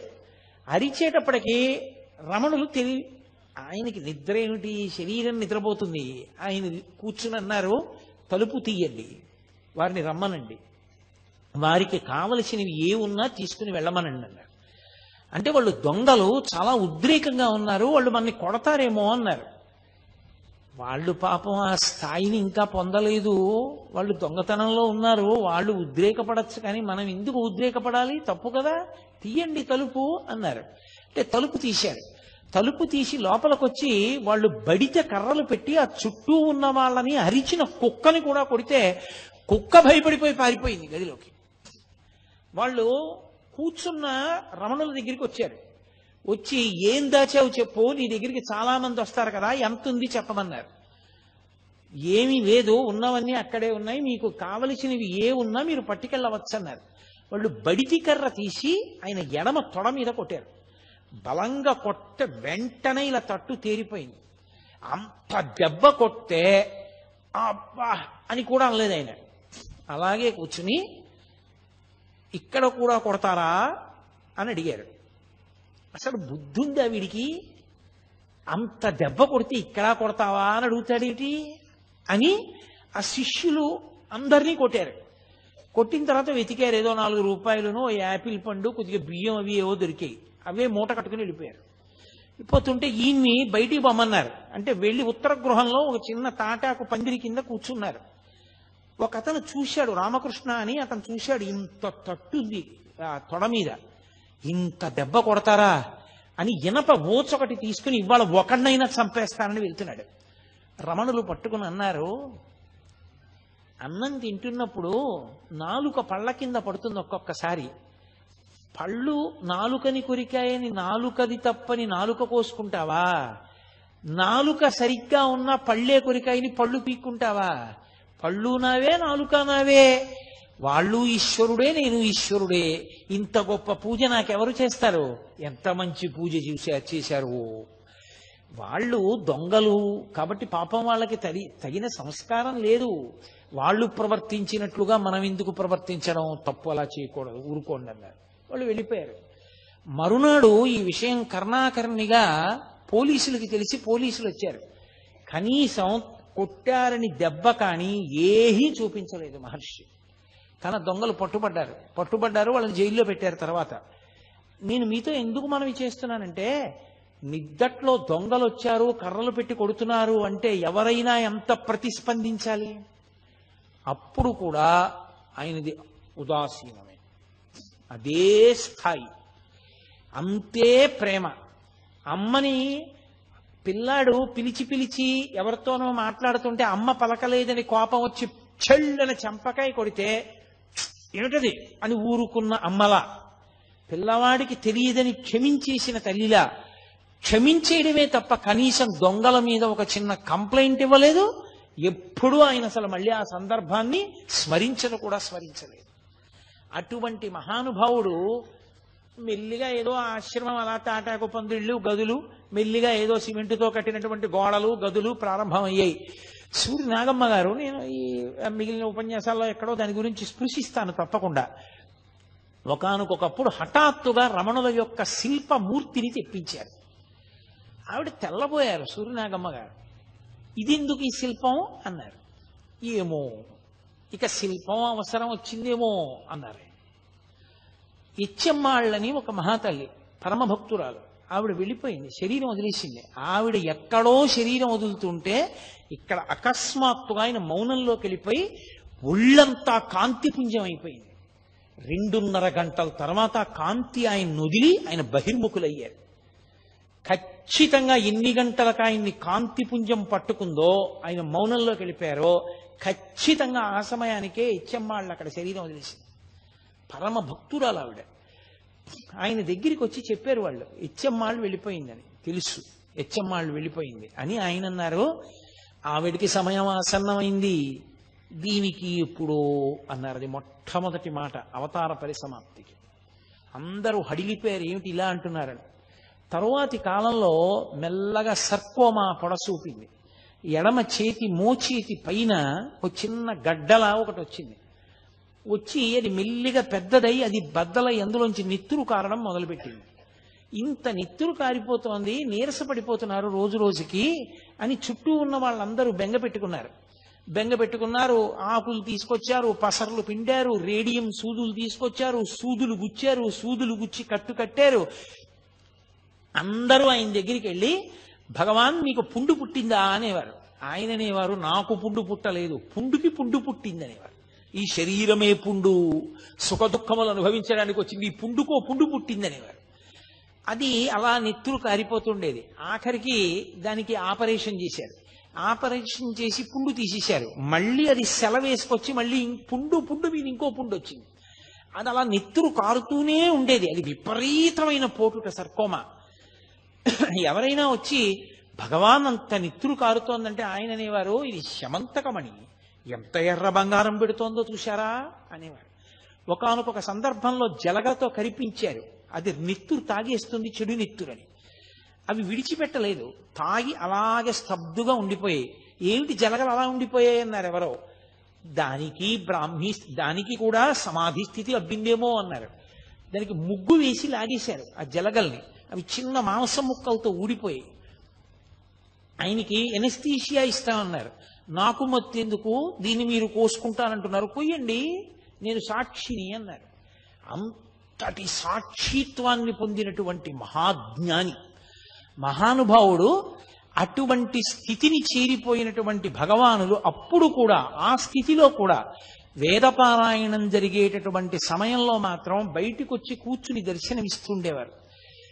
కొన్ని వేల మంది ఆశ్రమమంతా చేరిపోయి ఆ ఘోష వినపడుతూనే ఉండేది. అరుణాచల శివ, అరుణాచల శివ, అరుణాచల శివ, అరుణాచల. ఆయనకి అది పరమ ప్రీతి పత్రం ఆ భజన. ఆ అరుణాచల అక్షర మణమాల అని ఆయన చేత రచింపబడింది. అది చదువుతూ ఆయన చదువుతూ ఉండేవారు. ఒక్కరోజైనా ఈ ఉపన్యాసాలు చెప్పుకున్నందుకు నేను అరుణాచల అక్షర మణమాల తీసుకొచ్చి దాని తెలుగు అనువాదం చేశారు పెద్దలు. దాని తెలుగు అనువాదంలోంచి నేను అక్షరమణమాలలోంచి చదువుతాను. మీ అందరూ కూడా ఒక రోజున చక్కగా అరుణాచల శివ, అరుణాచల శివ, అరుణాచల శివ, అరుణాచల అని ప్రార్థన చేద్దురు గాని ఒక్కరోజైనా కనీసం ఆ భజన చేద్దాం మనం. కాబట్టి అందరూ భజన చేస్తున్నారు. ఎంత మందో ఆయన్ని నమ్ముకున్న మహానుభావుడు, ఆయన దర్శనం అవ్వకపోతే ఎలా అని అలమటించిపోతున్న వాళ్ళు. అటువంటి వ్యక్తి ఆ ప్రమాదీనామ సంవత్సర చైత్ర బహుళ త్రయోదశి పూర్వాషాఢ నక్షత్రం ఉండగా ఆయన 8:47 ఇప్పటికీ రమణ మహర్షి శరీరాన్ని విడిచిపెట్టేసినటువంటి సమయాన్ని చూపిస్తున్న క్యాలెండరు గడియారం ఆ నిమిషాల దగ్గర ఆగిపోయి రమణులు శరీరం విడిచిపెట్టేసినటువంటి గది దగ్గర కనపడుతుంది. ఎప్పుడూ లేనిది ఆయన అకస్మాత్తుగా లేచి కూర్చుంటానన్నారు. లేచి కూర్చోవడం అంటే మంచం మీదే కూర్చోపెట్టారు, వెనక దిండు పెట్టి. ఎడం చేయి కదిలేది కాదు, ఆ ఎడం చేతిని కదిపి ఒళ్ళో పెట్టుకున్నారు. ఒళ్ళో పెట్టుకుని కుడికంటి వెంట బాష్పధార కారింది. అప్పటికే ఆయన ఎన్నో మాటలు అనేవారు. ఒళ్ళు వణికిపోయి జ్వరం వచ్చేస్తే ఆయన్ని పట్టుకోబోతే గుడారంలో ఏనుగుని దూరిస్తే ఆ ఏనుగు గుడారంలో ఉండలేక గుడారం కదిలినట్టు ఇక ఈ చిన్న శరీరంలో ఉండలేనని ఆత్మ కదులుతోందనేవారు. మహానుభావుడు ఎంతటి స్థితప్రజ్ఞుడు. ఆయనకి ఆపరేషన్ చేసిన తర్వాత చాలా చల్లగా ఉంది, వెచ్చగా ఉంటుందని మంచం కిందకి తీసుకొచ్చి ఆయన అంతేవాసులు హీటర్ పెట్టారు. తెల్లవారేటప్పటికి ఒళ్ళంతా వాచిపోయి బద్దలైపోయి నెత్తురు కారుతున్నట్టు అయిపోయింది. డాక్టర్లను పిలిచారు. వాళ్ళు పరిగెత్తుకొచ్చన్నారు, ఎవరు పెట్టారు హీటరు? హీటర్ పెట్టకూడదు, పెడితే ఒళ్ళంతా కూడా వాచిపోతుంది, ఎవరు పెట్టారని అడిగారు. అడిగితే మేమే పెట్టామన్నారు. వాళ్ళు తెలియక వెచ్చగా ఉంటుందని పెట్టామన్నారు. మరి ఇంత బాధపడిపోతూ ఒళ్ళంతా వాచిపోయిందే, ఎందుకు పిలవలేదు మమ్మల్ని అని అడిగారు. ఆయన అన్నారు, వారేమో దీన్ని కోశారు, కోసి ఇది బాగుంటుందని వారన్నారు. వారేమో మంచం కింద హీటర్ పెట్టి దీనికి బాగుంటుందన్నారు. ఇదేమో నేను లొంగనంది. పైగా హీటర్ పెడితే నాకు నచ్చలేదని ఇదేమో ఇలా తయారైంది. వారి పంతం వారిది, వీరి పంతం వీరిది, దీని పంతం దీనిది, ముగ్గురి పంతాలు చూస్తున్నాను తమాషా అన్నారు ఆయన. ఒక ఆయన అన్నాడు, అలా కాదు భగవాన్, ఇక్కడ ఆపరేషన్ చేస్తే మళ్ళీ వచ్చేస్తోంది, అందుకని ఎడం చేయి తీసేస్తా అన్నారు. ఆయన చిరునవ్వు నవ్వన్నారు, నా అదృష్టం, తల మీద పుడితే తలకొద్దురా అన్నారు. తప్ప అలా చేయి తీయించేసుకునేదో బతుకుదామన్నా ఆ శరీరంతో ఉండాలన్న కోరిక కూడా లేదు. ఆ క్షణం రానే వచ్చింది. ఇంతమంది ప్రార్థన చేస్తున్నారు. కుడికంటి వెంట బాష్పధార కారింది. అంటే పరమానందాన్ని పొందారమ్మయ్య, అయిపోయింది శరీరం, ప్రారంధ కర్మ అయిపోయింది, వదిలిపెట్టేశాను శరీరాన్ని. కొన్ని వేల మంది చూస్తూ ఉండగా ఆ అరుణాచల క్షేత్రంలో ఆ ఊళ్ళో వాళ్ళు కూడా చూస్తుండగా ఆయనలోంచి ఒక జ్యోతి బయటికి వెళ్ళి నిలబడింది రమణాశ్రమంలో పైన. అందరూ ఆశ్చర్యంతో ఆ జ్యోతి వంక చూస్తూ వెలిగిపోతోంది అది ప్రకాశంతో. రాత్రి 8:47 సమయం. అందరూ ఆ జ్యోతి వంక చూసి భగవాన్ రమణ అరుణాచల శివ అరుణాచల శివ అని అరుస్తున్నారు. ఆ జ్యోతి క్రమక్రమంగా పైకెక్కుతూ అరుణాచల పర్వతానికి ప్రదక్షిణం చేస్తూ ఈశాన్య దిక్కుగా వెళ్ళి ఆ కొండలోకి కలిసిపోయింది. అంతే, అక్కడతో భగవాన్ రమణుల యొక్క శరీరం విడిచిపెట్టేశారు. విభూతి రాశారు, చందనం అలదారు, ఇంత అభిషేకమో చేశారు. అమ్మగారికి కట్టినటువంటి మాతృభూతేశ్వరాలయం పక్కనే పెద్ద గుంత తవ్వి కర్పూరాదులు వేసి ఆయన శరీరాన్ని అందులో పెట్టి మట్టి కప్పి ఆ పైన శివలింగాన్ని ఉంచారు. ఇప్పటికీ ప్రతిరోజు ఆ శివలింగం దగ్గర వేదపఠనం చేసి అభిషేకం చేసి అత్యద్భుతమైన అలంకారం చేస్తారు. ఎందరో దేశ విదేశాల నుంచి వచ్చిన వాళ్ళు అక్కడే కూర్చుని ఉపదేశ సారము మొదలైనవి చదువుకుని ఆ రమణ మహర్షి ఉన్న ప్రాంతానికి ఆ సమాధి, ఆయన ఉన్న అధిష్టానం, శివలింగం ఉంటే అధిష్టానం అంటారు, దానికి ప్రదక్షిణం చేస్తూ ఉంటారు. ఆ పక్కనే ఒక బావి ఉంటుంది, దాన్ని రమణ బావి అంటారు. రమణ మహర్షి తల్లిగారు అళగమ్మ గారి శరీరం విడిచిపెట్టినప్పుడు సమాధి కట్టిన రోజుల్లో అక్కడ కావలసినంత నీరు దొరకకపోతే ఎక్కడికో పాలితీర్థానికి వెళ్ళి నీళ్లు పట్టుకొస్తూ ఉండేవారు. శవానికి నీళ్లు పోసినప్పుడు కూడా ఆ నీళ్లు అంత దూరం వెళ్ళి తెస్తున్నారని రమణ మహర్షి ఒక చోట కూర్చుని చేత్తో ఇలా అన్నారు. ఇలా అన్నారు కదా భగవానులని తవ్వారు. తవ్వితే అక్కడ జలపడింది. ఇప్పటికీ ఇది తిరువన్నామలై అంతా ఎండిపోతుంది, కానీ ఆ నూతిలో నీళ్లు మాత్రం ఎప్పుడూ ఎండవు. దాన్ని రమణబావి అని పిలుస్తారు.